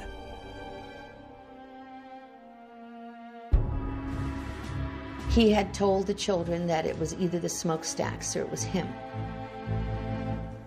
And it turned out that all the children ended up apparently in the smokestacks anyway. Post-World War II, he was highly placed in civic government, and he was arrested for this possible murder and being investigated. And in the process, they found that he had been corresponding extensively with Kinsey, that Dr. Kinsey had warned him to be aware and careful of the authorities so he shouldn't get caught. The German authorities learned that von Balusek and Kinsey had a working relationship, and that Dr. Kinsey was well aware of the vicious abuse the Nazi pedophile was inflicting upon innocent children. At his trial, the judge said to von Balusek, "I got the impression that you got to the children in order to impress Kinsey and to deliver him material." To which von Balusek replied, "Kinsey himself asked me for that."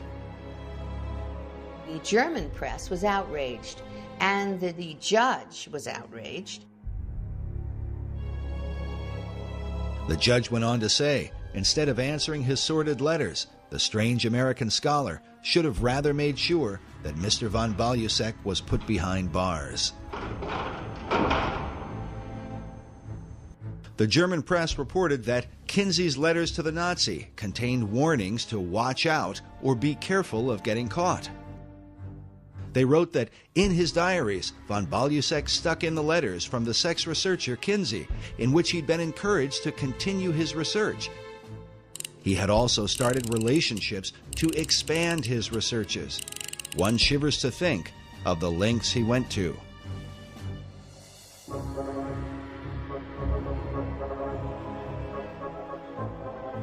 At some point, the German authorities tried to get hold of information on von Balusek from the Kinsey Institute. The Kinsey Institute, even though they knew they were dealing with a Nazi and a paedophile, when the German authorities wanted, for the purposes of this murder investigation, wanted to get hold of that information, the Kinsey Institute refused, and Gebhardt said to me, and indeed on camera, that they would have destroyed any evidence before they handed it over to the police. Paul Gebhardt said of this event that the FBI put pressure on Kinsey to reveal the guy's sexual diary. But Kinsey said, absolutely not. Gebhardt went on to say, the poor pedophile had his reputation destroyed, finally quit corresponding with us. While German media documented the story heavily, the American press, under the powerful influence of the tax-exempt foundations, gave almost no attention to the story, even though Kinsey's research, which had turned the country upside down, was almost certainly based in part on the sexual abuse done by a Nazi pedophile during the Second World War.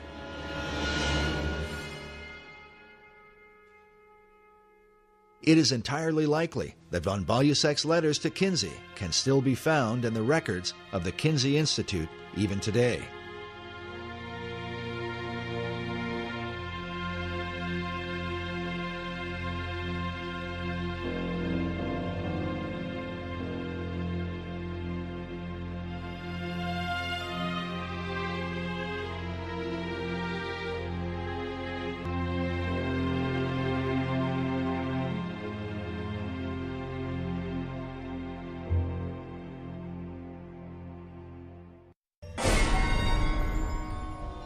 Kinsey's willingness to work with the devil at one point seemed to take on a very literal meaning. One of the interesting things I found several years ago in researching the Satanist Aleister Crowley was the influence that he has had on so many people here in the United States of America. And one of the men that he had influenced was Alfred Kinsey. After publishing his male and female reports, Kinsey began to travel abroad and study sexuality in foreign countries. In his book, Kinsey co-author Wardell Pomeroy wrote that Kinsey went looking for a prized item, the diaries of Aleister Crowley. Crowley died just a year before Kinsey's book came out. Crowley was a famous and highly controversial British occultist in the early part of the 20th century. His sexual exploits in bizarre and sometimes deadly satanic rituals had been exposed in the London newspapers. He also talked about taking a virgin and having sexual relations with her, and then upon a climax to actually murder her, cut her in 6 pieces, and put the names of the various demon gods on those 6 limbs, those 6 parts of her body. Taking the name for the Antichrist in the Bible, Crowley called himself the Beast 666. His famous saying was, "Do what thou wilt shall be the whole of the law," by which he justified all forms of immorality. Crowley had a sex temple and had practiced group sex and orgies and what have you, and so-called sex magic. Crowley was into pedophilia. He was into justifying his pedophilia. In fact, he had said, "Let me seduce the boys of England." He wanted to seduce them, and then he starts talking about sodomy and it should be acceptable. So, I mean, it was quite shocking, especially back then. Pomeroy wrote that Crowley was called by Lord Douglas the wickedest man who ever lived, and his sexual history alone was enough to earn him the title he gloried in, the Beast. Crowley kept a diary up to his death. 2 weeks after Kinsey tracked down these papers in England, he found himself in the temple that the Beast had founded in Sicily. Kinsey is pictured here inside Crowley's temple, known as the Abbey Thelema, where he performed his satanic rituals. On the wall is a picture of Crowley himself, while across from Kinsey is another man named Kenneth Anger. Anger was a close acquaintance who appeared in some of Kinsey's sex films, made in the attic of his Bloomington home. As an avant-garde filmmaker, Anger was deeply involved in the occult. He directed films with titles such as Lucifer Rising and The Invocation of My Demon Brother. Kenneth Anger is a co-founder of Anton LaVey's Church of Satan, and Kenneth Anger also was, had a penchant for younger men, for sure. Bobby Beausoleil was his live-in boyfriend. That's the same Bobby Beausoleil that committed the first murder, killing Hinman for Charles Manson. That was his live-in boyfriend. He played Lucifer in one of his occult movies that extolled the virtues of Aleister Crowley's magic and what have you. In this image from one of Anger's films, we see Bobby Beausoleil, who would later become one of Charles Manson's killers. He's standing next to a doorway with Crowley's maxim, "Do what thou wilt," painted on the door. A phrase that certainly fit with Kinsey's own view of human sexuality. Pomeroy even admits that Kinsey loved Crowley's writings, including specifically mentioning some of his homosexual erotica. One of his books called White Stains. Kenneth Anger is quoted saying that Kinsey was obsessed with obtaining the great beast's day-to-day sex diaries. To obtain grant monies and maintain the support of the university, Kinsey needed the excuse of research to validate his 24 hours a day obsession with sex. However, Kinsey's battle cry of "do your best and let other people react as they will" seemed a variation on Crowley's "do what thou wilt" maxim. An older Kenneth Anger is pictured here, with the name Lucifer tattooed on his chest. So important was Anger's relationship with Kinsey that to this day, the Kinsey Institute Library features a Kenneth Anger collection with an archive of Anger's films as well as the correspondence between him and Alfred Kinsey. Should America be disturbed that the father of her sexual revolution, who changed American law and laid the foundation for sex education, had such associations? If America continues to be influenced by Kinsey, what will it mean for her future? What Kinsey discovered at Crowley's mysterious abbey might provide a clue. Pomeroy writes that Crowley's curious magnetism drew people from all over the world, who came and became his sexual slaves. Some of these women left their husbands to enter the temple. They held group orgies as part of their ritual and included in them the small children the women had brought. He further reveals that inside the abbey, Kinsey found paintings, life-sized representations of sexual activity, including children. Some have considered the possibility that Aleister Crowley was another of Kinsey's pedophiles who kept his diaries as part of Kinsey's sex research. I would be surprised if Kinsey was not, in fact, either paying or communicating with Crowley regarding his sex diaries, because Crowley was more open and more public with his sexual exploits than pretty much anybody of the time. He was known as the wickedest man on the earth long before Kinsey would have gone to him.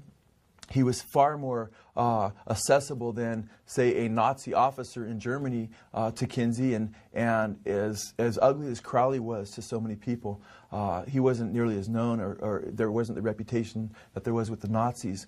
And at the same time, Crowley could have used the money in the 1940s. He had, he wasn't as rich as he was. He had spent a lot of his money, so he would have been more open to that. And then to see that Kinsey was actually reading Crowley's stuff, we know that from Pomeroy. And it would be hard to believe that he wasn't already working with Crowley and encouraging Crowley to continue on with his sexual exploits. One way or another, the net effect is the same. Kinsey was fostering much of the same revolution that Crowley had begun over in England, and was helping continue what Crowley hoped would take place in the United States of America.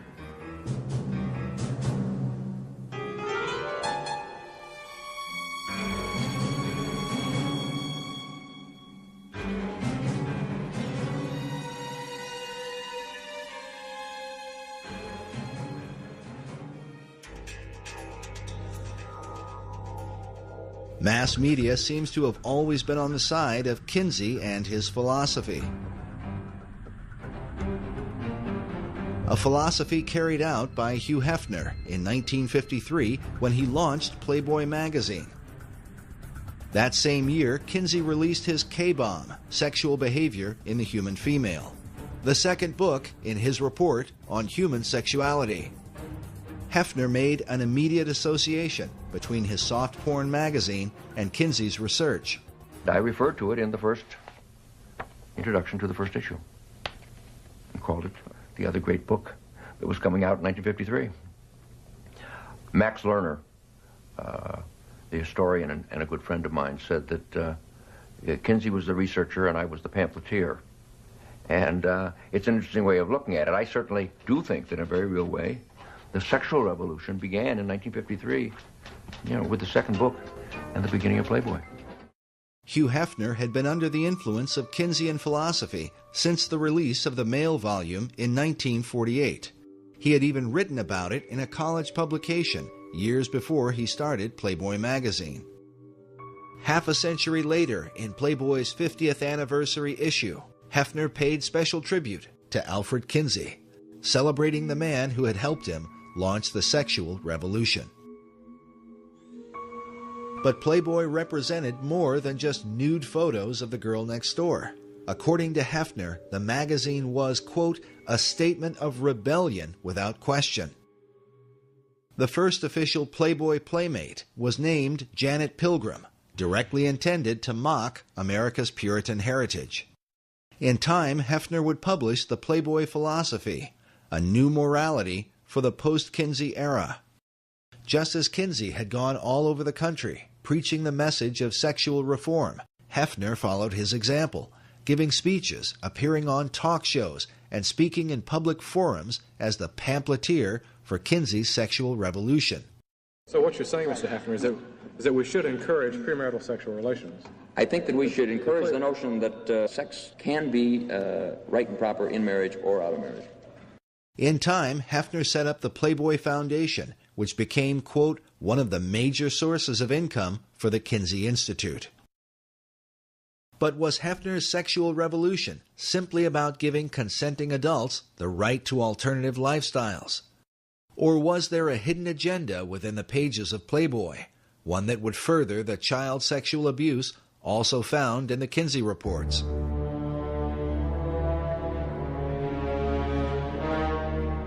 In 1983, Dr. Judith Reisman was appointed by the Juvenile Division of the Department of Justice to investigate the images in Playboy, along with Penthouse and Hustler magazines.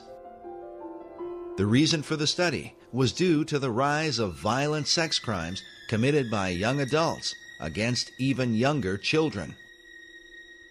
Those who were committing these crimes were often found to have copies of Playboy and Penthouse magazines in their possession. But what could be in these magazines, often thought to be harmless, that would compel young teenage boys to commit violent sex crimes against other children? Dr. Reisman had done a radio interview with Pat Buchanan about her research into Kinsey and the soft porn industry. Soon after, she was contacted by the Department of Justice as part of a joint effort with the FBI. I got a call from the Department of Justice when they heard me on the Buchanan program, and I was saying, you're you're going to have an increase in sexual crimes by children against children and by adults against children. You cannot do the kind of programming of people's brains, minds, memories, and bodies. The connection between the brain goes all the way down from the retina all the way down the central nervous system and into the genitals. You can't show people those kinds of pictures and arouse them in that way and not think that they're going to act out either positively on somebody who agrees or negatively on somebody who doesn't agree. That's what's going to happen, and you just simply can't do that to billions of people at one time, to masses of a population. In her Department of Justice study, Dr. Reisman revealed that from 1953 to 1982, Playboy and eventually Penthouse and Hustler magazines had published approximately 9,000 images of children involved in sexual scenarios, an average of about 8 to 9 images per issue. And I showed the development of the child in those images, in cartoons, in photographs, and the use of the child as a sexual object by the observer, by the viewer. And I said, your average guy thinks he's buying a girly magazine, a magazine that's just pictures of pretty girls. And he has no idea that the messages that are being pumped into him, neurophysiologically, if you will, all the way down and through his system, include images of sexual assault of children. And he, as the viewer, becomes the predator. That's just the way the human brain works. The following are images from Dr. Reisman's presentation at the FBI Training Center in Quantico. Please understand, the most severe images we are unable to show you.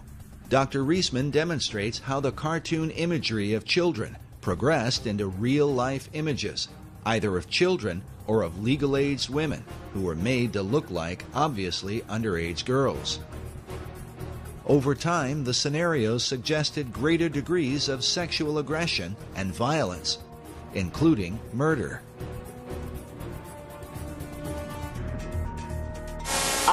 That cartoon says, can you read it? Well, anyway, it says, thank you, good night, Betty Lou, thanks for a really swell evening. Now here, we do see the penis. One of the few cartoons that we have, the male penis. Of course, it appears that the gentleman has murdered Betty Lou. She's tied up in one of these leaf bags. Now, I will challenge any of you in the next week or 2 weeks or month or 2 months or 3 months to drive along a road and see a garbage bag tied up like that, a leaf bag tied up like that, and not somehow flash back to this kind of fantasy image.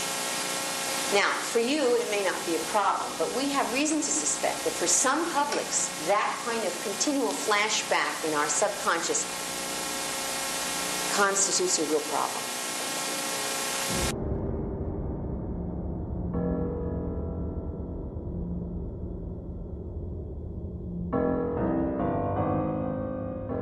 Dr. Reisman believes that millions of American men have been conditioned for decades by such imagery, often struggling with an addiction that they don't understand and cannot escape.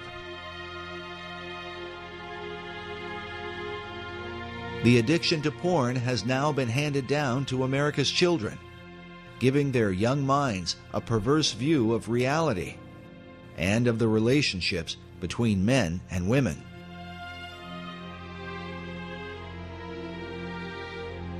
With mainstream soft porn magazines having normalized the idea of sex and violence against children, could this be, as Dr. Reisman has taught, the reason for the continued rise of child abductions, child molestation, and even child murder in our country?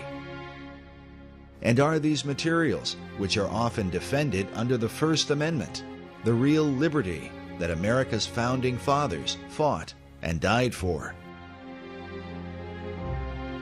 Something recently read on, I think, Fox News, You know, one of the newscasters there's got a blurb or an article right now on the internet. You know, are our children safe? Is this ever going to end? And I know for a fact it will not end. And it is only going to get worse unless something is done about pornography. The most damaging kinds of pornography are those that involve violence and sexual violence, because the wedding of those two forces, as I know only too well, brings about behavior that is just too terrible to describe.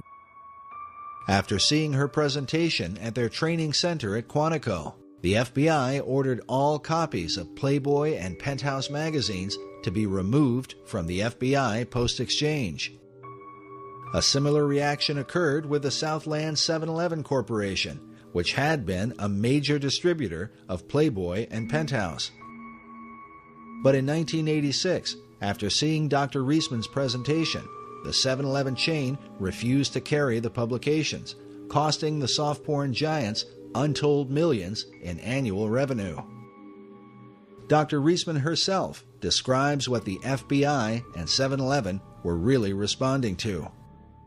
That what they were getting in their house, what their sons were seeing, what the uncles were seeing, what the boyfriends were seeing, was how to sexually abuse a child and laugh about it.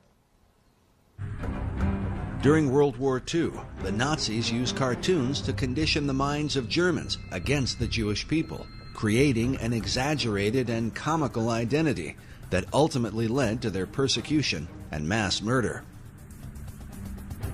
Dr. Reisman believes a similar kind of conditioning has happened through the use of cartoon imagery that depict the rape and abuse of children. Children are being sexually assaulted, they're being trampled on, they're being kidnapped, they're being murdered. And I have all of those kinds of cartoons. Some of the following cartoons are disturbing, such as this image from Playboy of an infant child masturbating with a title that reads, "Getting Off." Not surprisingly, the cartoon supports the Kinseyan view that children are sexual from birth. Children are often shown to be the aggressors, as in this image of a small child speaking to an older man with a candy cane. The caption reads, "No thank you, nice man. I don't want to go for a ride in your car. Why don't we just go up to my place and BALL?" This image from Penthouse has 3 young girls in conversation. The one with the candy cane says, "Yeah, and he gives you one of these just for straight sex, no deviations." This Playboy image is of a young girl putting her dress back on. She says to the older man in the bathrobe, "You call that being molested?" In this scene, a young girl is in bed with an older man. On the phone she says, "Hello, Mommy. I met this nice political leader from the moral majority on Capitol Hill." Incest is another prominent theme of the magazines. This Playboy image shows a young girl in bed with an obviously older man. The caption reads, "Everything's fine, Mama. Uncle William and I are playing a game called Consequences." This cartoon from Hustler magazine is of a father molesting his high school daughter. She says, "Daddy, not only is what you're doing illegal, it's being done badly." Many scenarios involve characters that most children recognize, such as Santa Claus and the Wizard of Oz characters, in which Dorothy is either raped or molested by her companions. In this cartoon, the Santa Claus has an ecstatic look on his face because the little girl sitting on his lap has her hand inside his pants. In this one, the Santa Claus has his pants around his ankles as he rapes an obviously frightened little girl on his lap. The Santa images become especially violent, even bloody, such as this one, where the Santa character has just murdered a child with a machine gun. The child's bloody body lies on the floor. The caption reads, "That'll teach you to be a good boy." There are literally thousands of such cartoons, cataloged and analyzed by Dr. Reisman. These images have been published by the soft porn industry for more than half a century. But by far the most disturbing collection comes from Larry Flint's Hustler magazine. For years, Hustler published the cartoon Chester the Molester. It's part of a series in which this man was attacking children. The classic Chester cartoon is this one, where Chester sits naked in a chair with 3 young girls who have obviously been kidnapped, bound, and raped. The caption coming from the TV reads, "It is 11 o'clock. Do you know where your children are?" Dr. Reisman believes that because of suggestive imagery like this, many parents don't know where their children are. Sadly, some of them will never see their children again.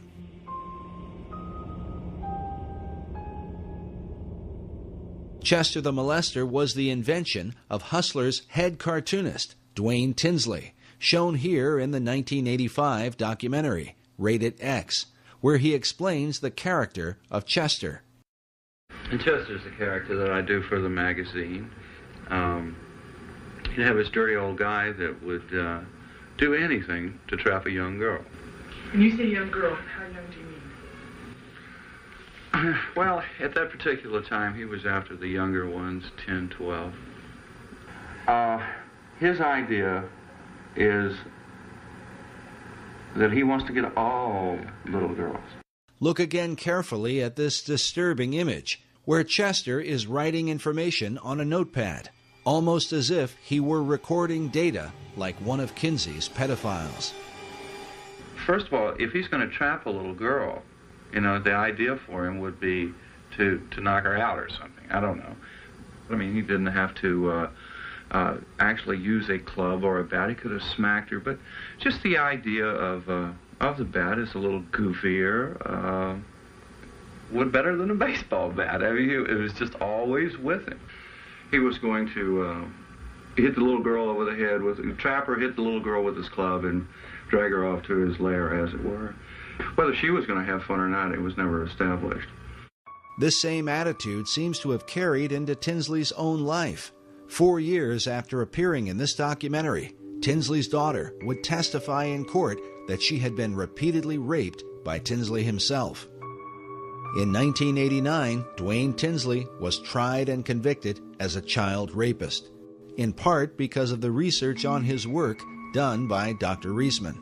There's just no question at all that those cartoons that we showed, that they showed the jury, were absolute evidence of the crimes he had committed on his daughter, as testified by his daughter.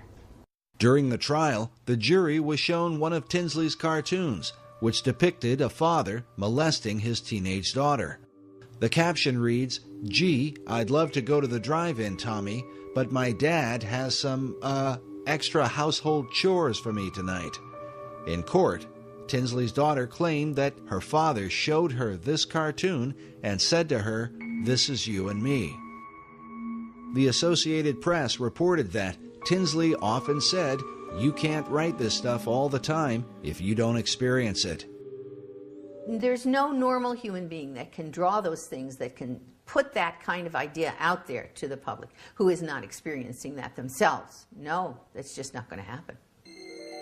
But Tinsley was not alone. His employer, Larry Flint, was also accused by his daughter, Tanya Flint Vega, in her book, Hustled, in which she claimed that her father used the Chester the Molester cartoons to introduce her to the idea of sex, and then raped her when she was only 9 years old. Like many pedophiles, Larry Flint was never charged with a crime and openly denied his daughter's allegations.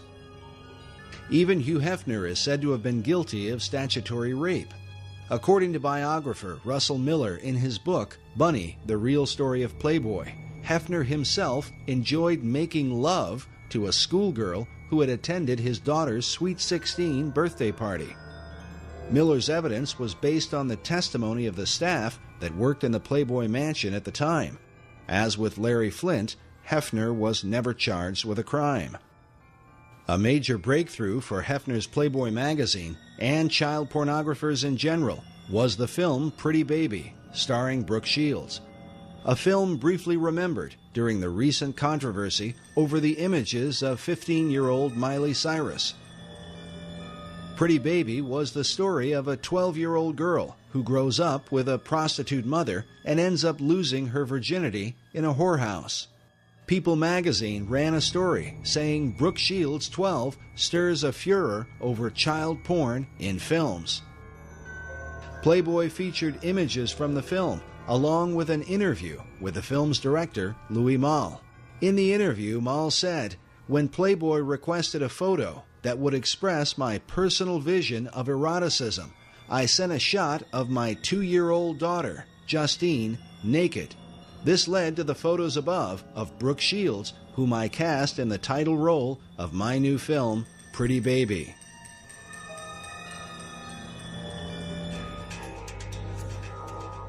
As early as 1971, Reader's Digest published an article titled "What Sex Offenders Say About Pornography." The article cited the FBI's Uniform Crime Reports, stating that between 1960 and 1969, the number of forcible rapes committed by males under 18 had increased by 86%. It could be concluded that some force impelling towards sex crime has been operating on younger males in the United States. The period described by the FBI was one in which Playboy magazine had been the principal form of widespread pornography in America, especially the kind that would find its way into the hands of underage males. Then in the 1980s, the Surgeon General, C. Everett Koop, called pornography a clear and present danger to American public health. And who could forget the disturbing warning given by serial killer Ted Bundy in his final interview with Dr. James Dobson just hours before his execution in 1989. Listen, I'm no social scientist, and I haven't done a survey. I mean, I don't pretend that I know what John Q. Citizen thinks about this. But I've lived in prison for a long time now. And I've met a lot of men who were motivated to commit violence just like me. And without exception, every one of them was deeply involved in pornography, without question, without exception, deeply influenced and consumed by an addiction to pornography. Despite these warnings, the so-called soft porn industry has been normalized in America, partly because some of the most powerful social and political leaders of the last half-century have given interviews and appeared in these magazines, helping to make them part of America's mainstream. Perhaps most famous was Jimmy Carter's Playboy interview in 1976 as a presidential candidate. While ultimately considered a political blunder, it undoubtedly sent a message of acceptability to the up-and-coming generation, to those who, in time, would end up running the country. As such, what sort of decisions would they make on behalf of America's women and children? It is also important to consider that the warnings from Ted Bundy and the Surgeon General were given years before the widespread use of the Internet, where today pornography is available to the masses like never before in history. The Internet, I'm not trying to say is a real negative and dark thing. There's a lot of positive and good things coming out of the Internet, but people need to be aware of the dark element that the Internet provides to people. And it's in a very private, secret place, so people can keep can be anonymous. Whereas, 20, 30 years ago, to go to a porn shop, you'd have to go to a seedy part of town and people would recognize you. It's not that way anymore. It comes right into your house. And that's why I think it's so dangerous. The idea that pornography doesn't really hurt anyone is a fallacious argument. How many marriages, how many tens of thousands, perhaps millions of people are hurting in their relationships because of pornography? And the guy who watches porn is basically probably going to get addicted to the porn. And if he does ever get married, sex is never going to be right because he's going to be so obsessed with the pornography that's not even real anyways. I believe that God intended sex to be between a man and a woman, a husband and a wife.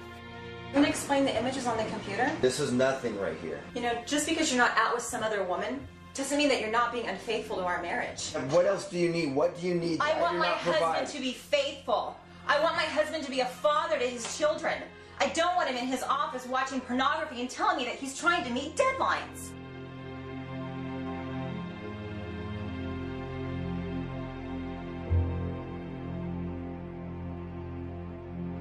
It's said that the greatest myth about pornography is that nobody gets hurt.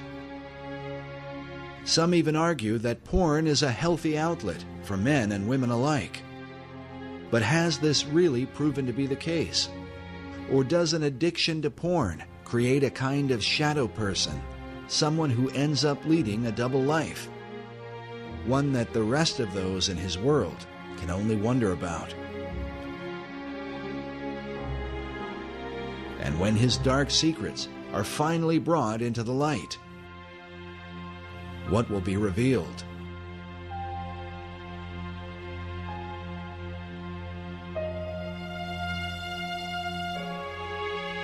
One who understands the dark temptations of pornography is former Penthouse producer J. Gator Henry, who claims he narrowly escaped a lifestyle that became so extreme it almost landed him in prison.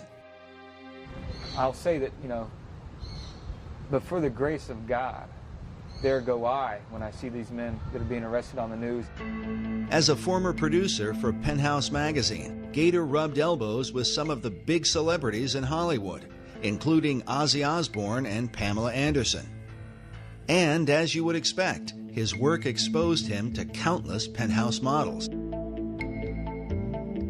Man, it was an ego rush to be around the most beautiful women in the world and then running around naked. And to a lot of men in America, I had the dream job. I mean, I was their hero. I was doing what everybody thought was the greatest thing in the world that a man could be doing for a profession.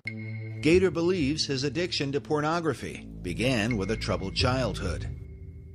My uncle had molested me when I was a child, and he ended up confessing that to me prior to his death from AIDS a few years ago, so I had that event in my life, and then I also remember when I was young finding a penthouse in my father's bedroom closet, and boy, I thought that was the greatest thing since sliced bread when I found that thing, and when you're at that age and everything else, and so I immediately was hooked on the whole thing. So it's kind of interesting that everything turned around and ended up working for Penthouse. And pornography, especially printed pornography, people think that Penthouse or Playboy or whatever is innocent.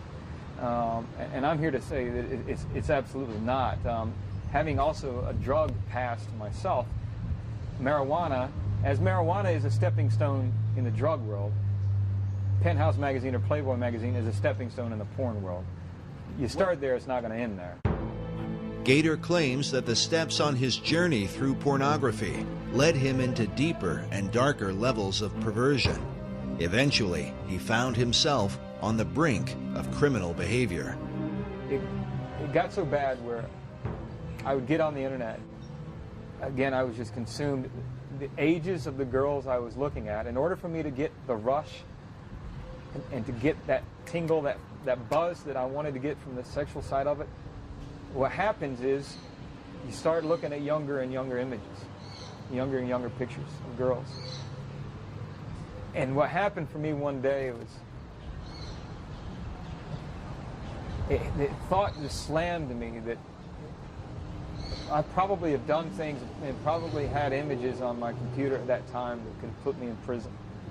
I look at these men who abduct these young girls and they molest them and kill them, bury them alive or whatever they do, stab them multiple times and stuff. And I know that those men, like me, they didn't wake up, they didn't start off, they didn't grow up as a little boy saying, oh, my ambition in life is grow up to be a child molester and killer.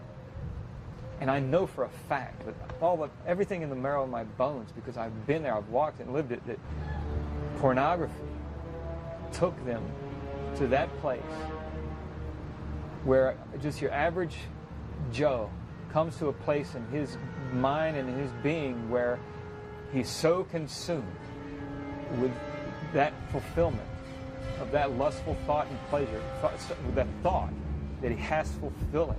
And the fantasy becomes so overpowering and so all-consuming. And those are the guys that go out and take these girls.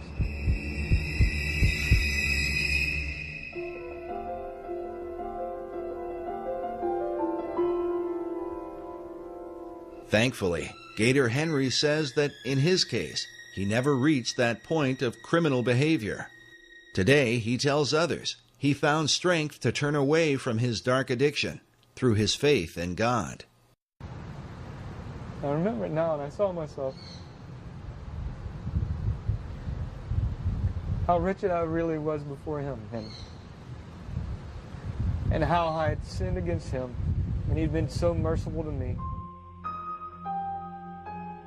Dr. Judith Reisman has commented that in her more than 30 years of research, she has seen few, if any, escape their porn addiction except through anti-porn activism or faith-based programs. In Gator Henry's case, he says it was his Christian faith and the teachings he found in the Bible that kept him from becoming a sex offender. And what delivered me, what took me out of that, was plain and simple.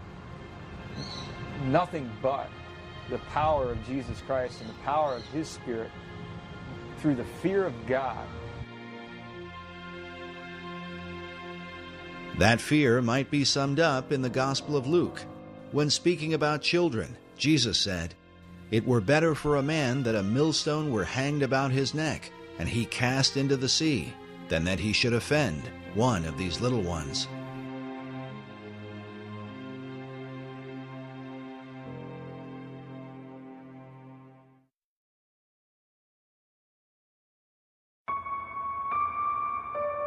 In 1994, an underground film was released titled Chicken Hawk: Men Who Love Boys. The film documented the lives of certain members of NAMBLA, the North American Man-Boy Love Association. The word chicken hawk is a reference in the gay community to older men who prey upon underage children, boys in particular. I have all my life been attracted to younger boys. Where are the boys? Boys are everywhere. You don't have. There's no one single place. There's the mall, the supermarket, the street, the sports event. I can look out my window and see the school, and it's like Moses looking across to the promised land. He kept making excuses to pull up his shirt and show me his belly in a highly flirtatious way to any ordinary boy lover such as myself, a very exciting and appealing way. Now, the Queen's Vernacular was considered to be the #1 gay lexicon dictionary for homosexual language. 12,000 words in this dictionary, and you open it up, and their mascot is, as was the mascot in The Advocate, a boy, Boy Scout in this case. And the 12,000 words that are in here all relate to the in language, the cant that's being used within the homosexual movement amongst homosexuals. What do all these words mean? Well, they had a certain meaning for the homosexual world that the straight world didn't understand. It's another language. Very interesting because, 12,000 words, well, when Webster compiled his American Dictionary to distinguish us from the English, that had 12,000 new words as well. So that we were distinct from the English, from Samuel Johnson's dictionary. Webster said, no, we're a unique people. He had 12,000 words to show that. So this dictionary says, we are unique people. We have 12,000 words to show that. And some of those words we compiled we did an analysis of these words. And we found that the #1 quoted word, in order of importance, was a chicken, which relates to boys. Chicken, a young recruit, any boy under the age of consent, heterosexual, fair of face, and unfamiliar with homosexuality. There are 254 words there that deal with sex with boys. One of the most disturbing sequences in the film Chicken Hawk were a series of interviews done with parents whose children were being openly preyed upon in a small community by this pedophile, a man named Leland Stevenson. He is shown openly preying upon underage children, looking for an opportunity to molest them. So what happened? What? You made the phone ring. Oh, you made the phone ring. Oh, well, let's see how you did that. Oh, jeez. You're just text record. No, you can't get in trouble for this. He was so eager to tell me when his birthday was, and he was going to be 15 in less than a month on the 1st of December. And this is what life is about. This is what real life is about. I would say that he was in bloom, and that's it. The flower is responding to warmth. That is, I as a human being am bathing him in a certain kind of celestial warmth. The frustration of the parents interviewed in this film is not unlike that of parents across America who live in fear of seeing their children violated by sexual predators. I'd probably kill him. Honest, I probably would, if he would have bothered my kids. You know, they prey on these children and how they can stand up and tell people what they believe in and that there's nothing that you can do about it. I don't understand our judicial system, that's for sure. Chicken Hawk, Men Who Love Boys, stands as a powerful indicator of the damage done to America in its post-Kinsey era. We remind the audience that the group NAMBLA, who are the focus of this film, claim to take their inspiration directly from Alfred Kinsey. And while many in the gay community would deny that homosexuality is linked to pedophilia, it is worth noting that the very founder of the gay rights revolution, Harry Hay, consistently advocated the inclusion of NAMBLA in gay pride parades. In fact, here is a photo of Hay marching in a parade with the words, "NAMBLA walks with me," written on his back. Needless to say, Hay had been persuaded by his chief influence, Alfred Kinsey. Like Kinsey, many pedophiles refuse to acknowledge that their sexual involvement with children qualifies as child molestation. Kinsey said some of the most brilliant things imaginable about that. Pedophilia is an almost non-existent kind of crime, and the thing that he hated most about it is that people use words like child molestation. What is that? Nobody knows. Abuse of children, are they talking about bollocks them against the ear or hitting them with a stovepipe? Are they talking about tickling them a little? Are you talking about fondling? You're going to put fondling and death attacks in the same group? As Kinsey said, by this kind of paranoia, you do the child more damage for life than all the pedophiles in the world would do. Is it true that a vast majority of homosexual men admit to having engaged in pedophilia at some point?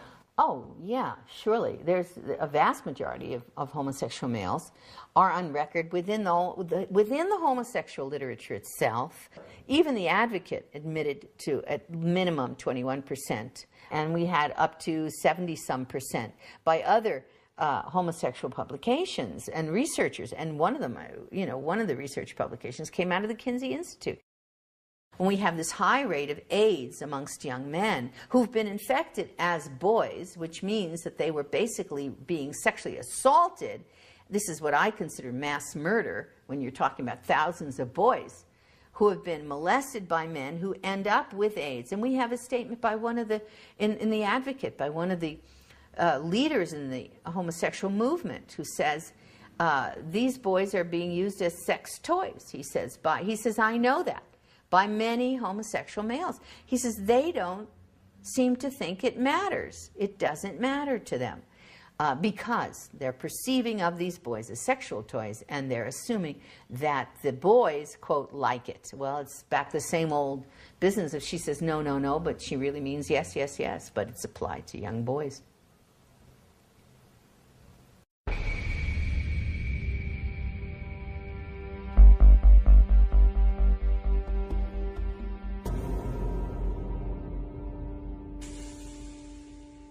While groups like NAMBLA seem to represent an extreme viewpoint, the reality is that their philosophy is embraced by leading members of the academic community in what is called sexology, the study of human sexuality. From the late 60s and early 70s, both in the US and in the UK, there was what's called a paedophile liberation movement, and this put forward the notion very volubly that it's perfectly all right for men to have, or indeed women, for adults to have, quotes, consensual sexual relationships with children of any age, which is plainly nonsense. But the pedophile liberation movement is still at work in America's academic institutions and includes men who design the thinking behind what is taught in America's sex education programs. You roll it down the penis, and that protects the man when his penis is inside the woman's vagina. There was never any science in all this. It's got nothing to do with science. It's always been political. It's always been people's own sexual perversions that have driven them. And now that drives those sexual perversions into the schoolroom in the form of sex education curricula. Some of the leading pedophile supporters include the late Dr. John Money of Johns Hopkins University, Dr. John DiCecco, Professor Gilbert Hurt, and Dr. Hubert Kennedy, all out of San Francisco University. Perhaps the most influential was the late Dr. Vern Bulla from the Center for Sex Research at California State University, Northridge.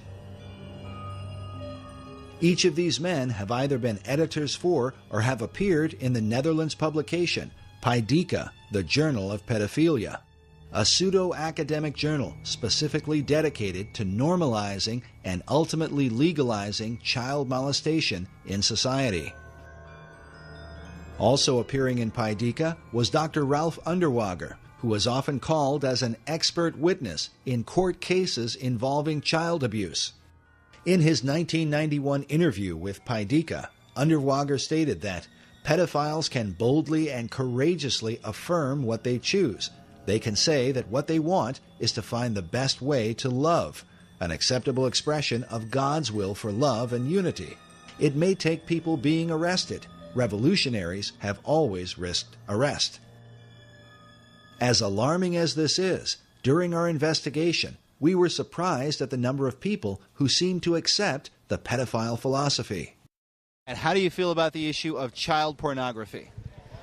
I kind of think that it probably doesn't make sense in the same way that nothing else makes sense, but unlike a lot of people who just have this visceral reaction to it, I kind of feel like if people are having sex and if they just want to do it, openly, it really shouldn't make a difference what age people are. It's our strict laws that result in so many of these kids being killed by child molesters because they're so afraid of what would happen to them if they get caught. It's a direct result of our stringent laws. I mean, I think everybody's got to be broken in somehow, and ever since the dawn of man, it's been a normal thing where people, when they're young and don't know anything, get broken in by somebody. If they're old enough to bleed, it's all good, as far as women are concerned. Today, the two leading institutes that promote pedophilia are the Kinsey Institute in Bloomington, Indiana, which receives more than $700,000 a year in taxpayer funding, and in San Francisco, the Institute for the Advanced Study of Human Sexuality, a private institution founded by Kinsey's homosexual lover and co-author Wardell B. Pomeroy. Despite its storefront appearance, the Institute is said to be the Harvard University for all human sexuality training. This institute creates the PhDs, the master's degree people, the teachers, the bachelor's degrees, the safe sex educators, and a whole variety of other AIDS prevention people that go into the schoolrooms all over the country and teach children about homosexuality, heterosexuality, bisexuality, bestiality, condoms, and all the rest of it. Teach sex. In all cases, these are people who are Kinseyan trained. On their official website, the Institute states that there need to be socio-sexual activities available to those disadvantaged because of age. Some believe this is a veiled reference to children, and that the Institute calls them disadvantaged because it's illegal for them to engage in sex. Can this really be the case? we decided to pay a visit to the Institute and question them about this and some other information on their website. Even if it's 2 minutes, the opinion... No, I really can't. No, can you answer one question for us, sir? Needless to say, our initial attempts were met with resistance. Can we get just one answer? On your website, which you make public, you say that you help those who are disadvantaged because they're aged sexually. Does that add up to endorsing pedophilia? We do not endorse anything of that. I would strongly recommend that you turn the camera off and leave right now. This is private property. Get out. Despite what appears to have been a denial, the Institute's website declares it is the sexual right of all people to engage in sexual acts or activities of any kind whatsoever, and that people have the right to sexual entertainment, including sexually explicit materials dealing with the full range of sexual behavior. If taken literally, these so-called rights would obviously include pedophilia and child pornography.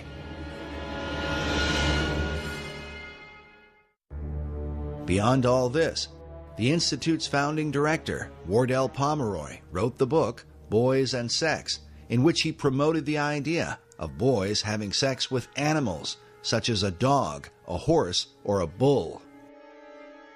Pomeroy also stated that incest between adults and younger children can prove to be a satisfying and enriching experience.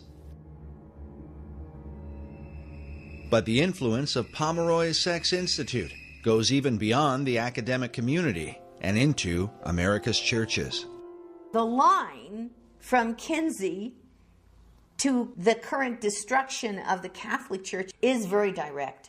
In the past 4 years, more than 180 people have come forward claiming they were sexually abused by priests in this area over the past 60 years. Consider this raw data. A survey commissioned by the U.S. Catholic Church found more than 10,000 allegations of sexual abuse involving more than 4,300 priests and deacons.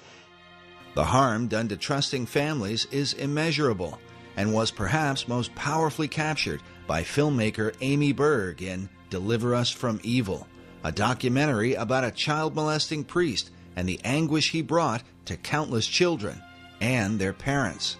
I feel betrayed by the church. The church has betrayed me and my family, and they destroyed it.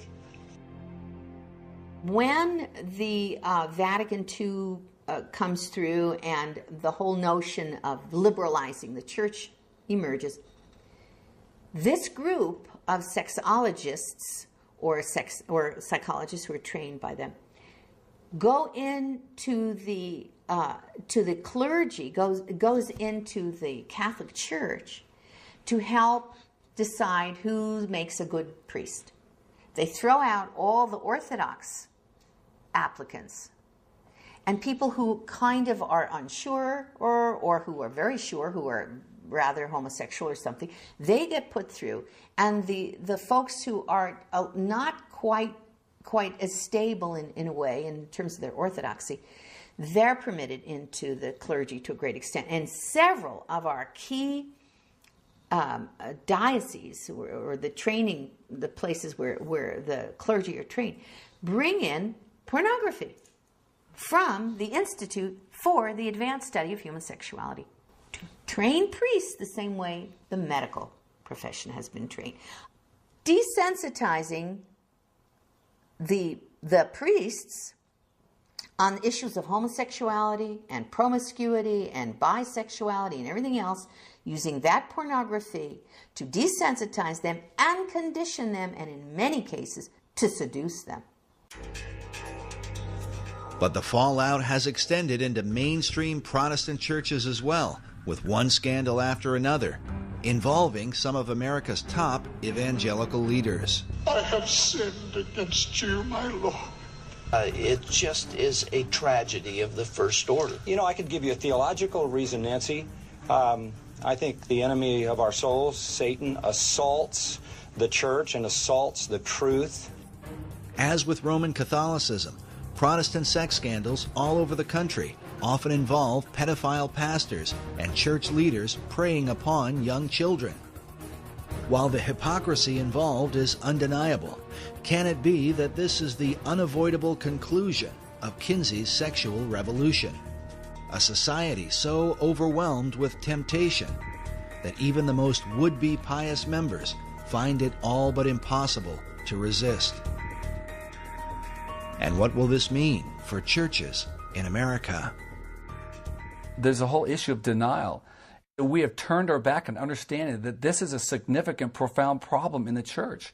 And I think that there needs to be an awareness and education, and I think that pastors need to address it from the pulpit. Jeff Reinke is the marriage and family pastor of North Coast Calvary Chapel in Carlsbad, California. He believes that what we currently know about men struggling with sexual addiction in American churches is far worse than many Christian leaders are willing to admit. I am grieved at the lack of moral outrage that there is lacking today in our culture, and particularly in the church in the whole area of sexual perversion. I believe it is the Mount Whitney. I think addiction, and particularly sexual addiction, is the Mount Whitney of sin in the church today. If I could use a more effective metaphor, I really think it's like an iceberg, is we just barely see the tip of it. But underneath the surface, there is such deep denial, and that denial is led to personal destruction, I think, particularly with men. This is nothing, right? This is nothing. Don't mean anything. This is nothing. I mean, I'm looking at a few pictures. Would you rather I'm actually with another girl? Like did I actually cheat on you? You know, actually, I would prefer that my husband not do either one. Are you trying to give me an option? It's either a prostitute or the computer? There's not a week that goes by in my own counseling practice that I am not counseling a couple, that I don't get a phone call or an email in regards to sexual addiction. I had a wife whose husband is a lawyer in the area, and she's filing for divorce. For the last 6 years, he's been caught in prostitution, in pornography, in striptease centers and so forth. And she asked me this question. She said, how is it that he could call himself a Christian for the last 5 years, that he's been struggling with this stuff? How can he call himself a Christian? Could you tell me that, Pastor? When is it going to stop with you? I'm not covering for you anymore. Dude, what's there to cover? There's nothing wrong with this. Did you look at it? There's nothing wrong with this. Yeah, I did look at it, and so did your son. Yeah, so what? What kind of a father have you become? Now you're going to talk about me being a father? It's going to stop, and it's going to stop now. It already stopped. That's what you said months ago. What kind of marriage is this? You know, it's one thing that you make me feel like I'm not even your wife, that I'm worth nothing, that you have to look at magazines and porn. What do you expect from me? I can't even look at you anymore. How do I explain this to your children? You know, you've got a problem, and now you've made it ours. Fix it.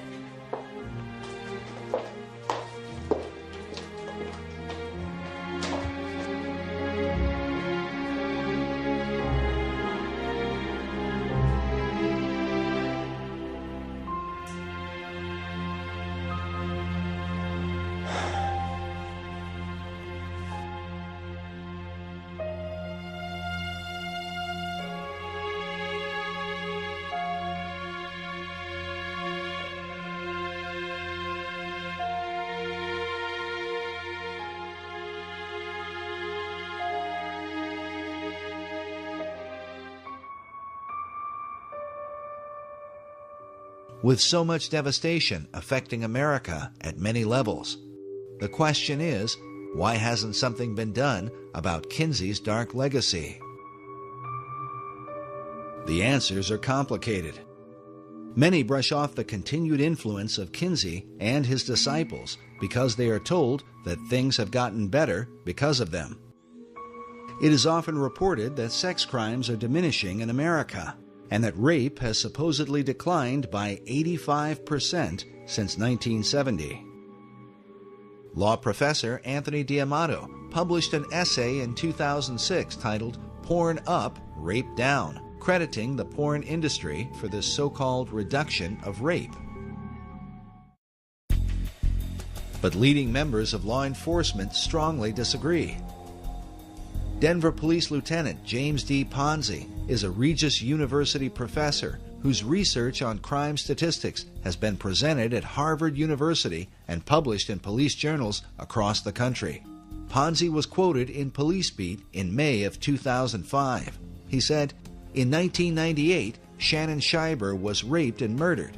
The lawsuit her parents filed revealed the practice of downgrading sexual crimes. Departments cooked the books to lower crime rates." Lieutenant Ponzi got emails from different departments all over the country regarding statistics being altered in their cities. Ponzi said these lower rape statistics don't reflect what is truly happening in sex-related crimes. The reason for the deception is political pressure to lower crime rates, as partly exposed by U.S. News and World Report.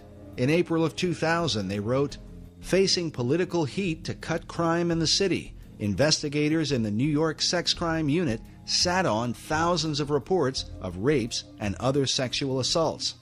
Police Captain Rich Costello stated that the way crime was solved was with an eraser. In that same year, it was also reported that the FBI conducted a limited investigation and discovered that PPD had failed to report between 13,000 and 37,000 major crimes. Lieutenant Colonel Dave Grossman is a West Point psychology professor and Pulitzer Prize nominee. He is a renowned expert in human aggression and co-author of the book, Stop Teaching Our Kids to Kill.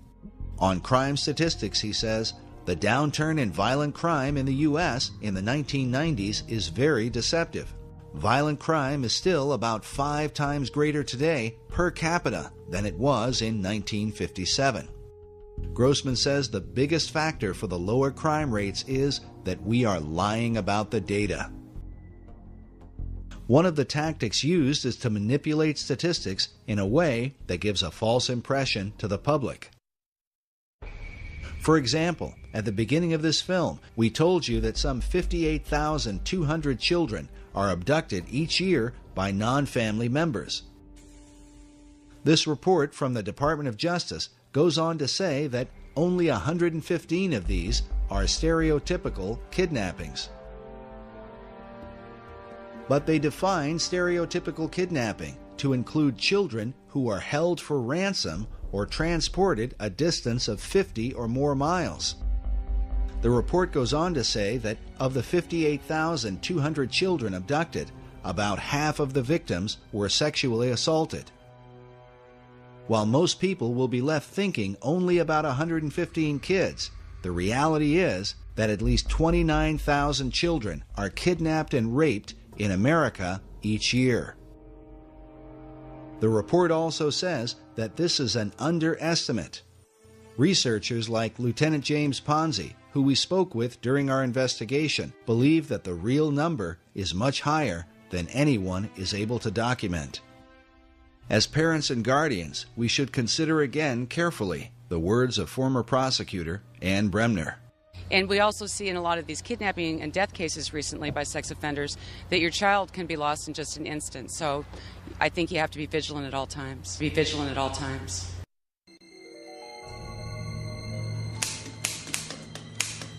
Manipulation of truth and political pressure have continued to protect the influence of Alfred Kinsey and his followers for more than half a century. In the 1980s, the Reagan administration developed a commission to investigate the influence of pornography. The Department of Justice brought in Dr. Judith Reisman, who initially wanted to investigate Kinsey along with the images in Playboy, Penthouse, and Hustler. But just as the Reis Committee was opposed in the 1950s, so Dr. Reisman was shot down in the 1980s. She conducted her research at American University, but once she began, the university vehemently opposed any investigation into Kinsey, and she was forced to drop it. I said, I'm not doing anything with human subjects. I'm just going to be researching his work, the things that he's already written. And they said, no, you can't do that. So academic freedom was completely eliminated because the Kinsey Institute had some kind of power structure going there that caused them to be unable to allow me to pursue a United States Department of Justice grant from our country that would have allowed me as an objective researcher to look into the Kinsey research as it stood. The president of American University at the time was Dr. Richard Berenson, who was later exposed in a sex scandal involving a series of obscene phone calls in which Berenson claimed he had a 4-year-old girl that he kept as a sex slave down in his basement. The calls were eventually traced to his office at American University. Berenson was exposed as a pedophile. And I spoke with a lawyer later, and it turned out, of course, he had pornography in his drawers. They cleaned out the office, got rid of the pornography, though they found out later, the lawyer did, that it had been there. And he quickly fled, ran to Johns Hopkins University, and entered there and stayed there for, I think it was 3 weeks, and got a clean bill of health from Johns Hopkins, saying you that... mean like psychiatric treatment? Yes. Yes, suddenly he was okay. But political opposition came not only from American University, but also in Washington, D.C., over the analysis of Playboy, Penthouse, and Hustler. As a result, Dr. Reisman was forced to publish her report independently. The FBI and 7-Eleven took notice, as we mentioned earlier, and that's when the soft porn giants fought back. In her book, The Powerhouse, journalist Susan B. Trento documents how Playboy and Penthouse magazines hired a Washington-based PR firm named Gray & Company to create a media blitz that would discredit Dr. Reisman and the entire Reagan Commission on pornography. She writes that dealing with Judith Reisman was not difficult. Since Reisman was without political savvy and lacked allies, she made a most appealing target for discrediting. Trento says that Gray & Company charged between $50,000 and $75,000 per month for the campaign against Dr. Reisman, and that for this particular account, much of the cost was borne by Playboy. Penthouse also provided funding. Because of the controversy, it would be a decade later before Dr. Reisman's research would be officially embraced by the Department of Justice. In a letter written by past administrator Robert Sweet, he says, while the massive affluent sex industry has employed nearly every technique in their arsenal short of violence to stop Dr. Reisman's work, they have not shown her findings to be incorrect or methodologically flawed in even the smallest detail. Why don't you care more about the children than you do about protecting the finances of the sex industry and the sex establishment? Yes, Judah. Right, the sex industry. Tell me about this sex industry.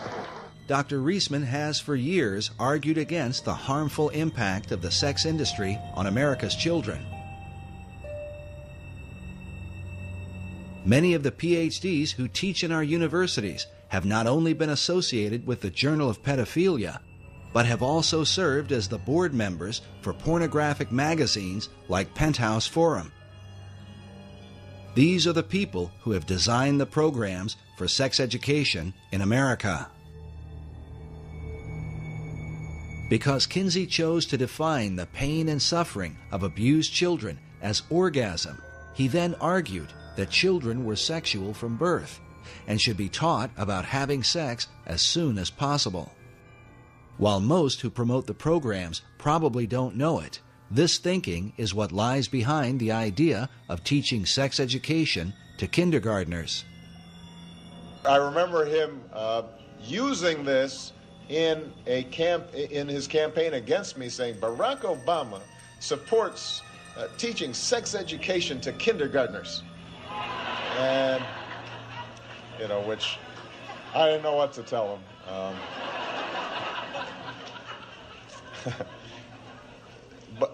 But it's the right thing to do. To provide age-appropriate sex education, science-based sex education, science-based sex education in the schools. Remember that this science-based sex education begins with the so-called scientific data gathered by Kinsey's pedophiles and recorded by him in his sex reports, something that Kinsey's followers continue to insist is relevant in teaching our children today. These specific findings about these children are totally irrelevant to modern sex education. Consider again this image of a teacher showing what appears to be 6- and 7-year-old girls how to use a condom. Who will this 7-year-old be using a condom with? When you consider that the PhDs who have designed these programs openly support the pedophile philosophy, we can only wonder, is sex education really intended to protect America's children, or to condition them for seduction at the hands of a child molester? Why are America's children disappearing?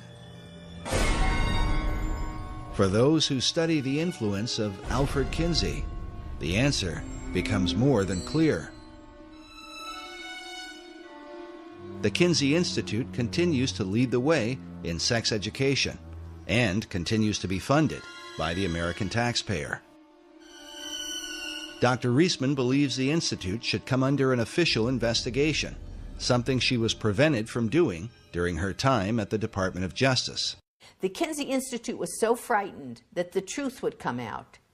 That time it was Reinisch, and then later it would be Bancroft, that they threatened lawsuits to everybody, and they pulled out every stop. They put the arm on everyone politically and institutionally. Their Rockefeller grants, their money, their funding from all kinds of other people would be pulled into play to stop Reisman from looking at the information that was right out there, that belongs in the hands of the American public, so that the American public can make their own decisions about whether this is true, whether I'm wrong and I should be sued or put in jail or something, fine, or whether they're wrong and we need to have a proper investigation so that the American public knows the truth about our history and how come we're getting to where we are where we are in terms of the kinds of violence that are taking place in society and violence to children.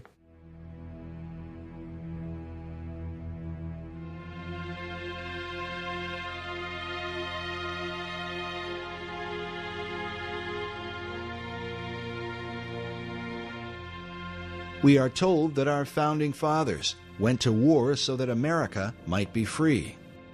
But how they would respond, we can only wonder, if they could see our country today and witness how we now define that original liberty for which brave men fought and died.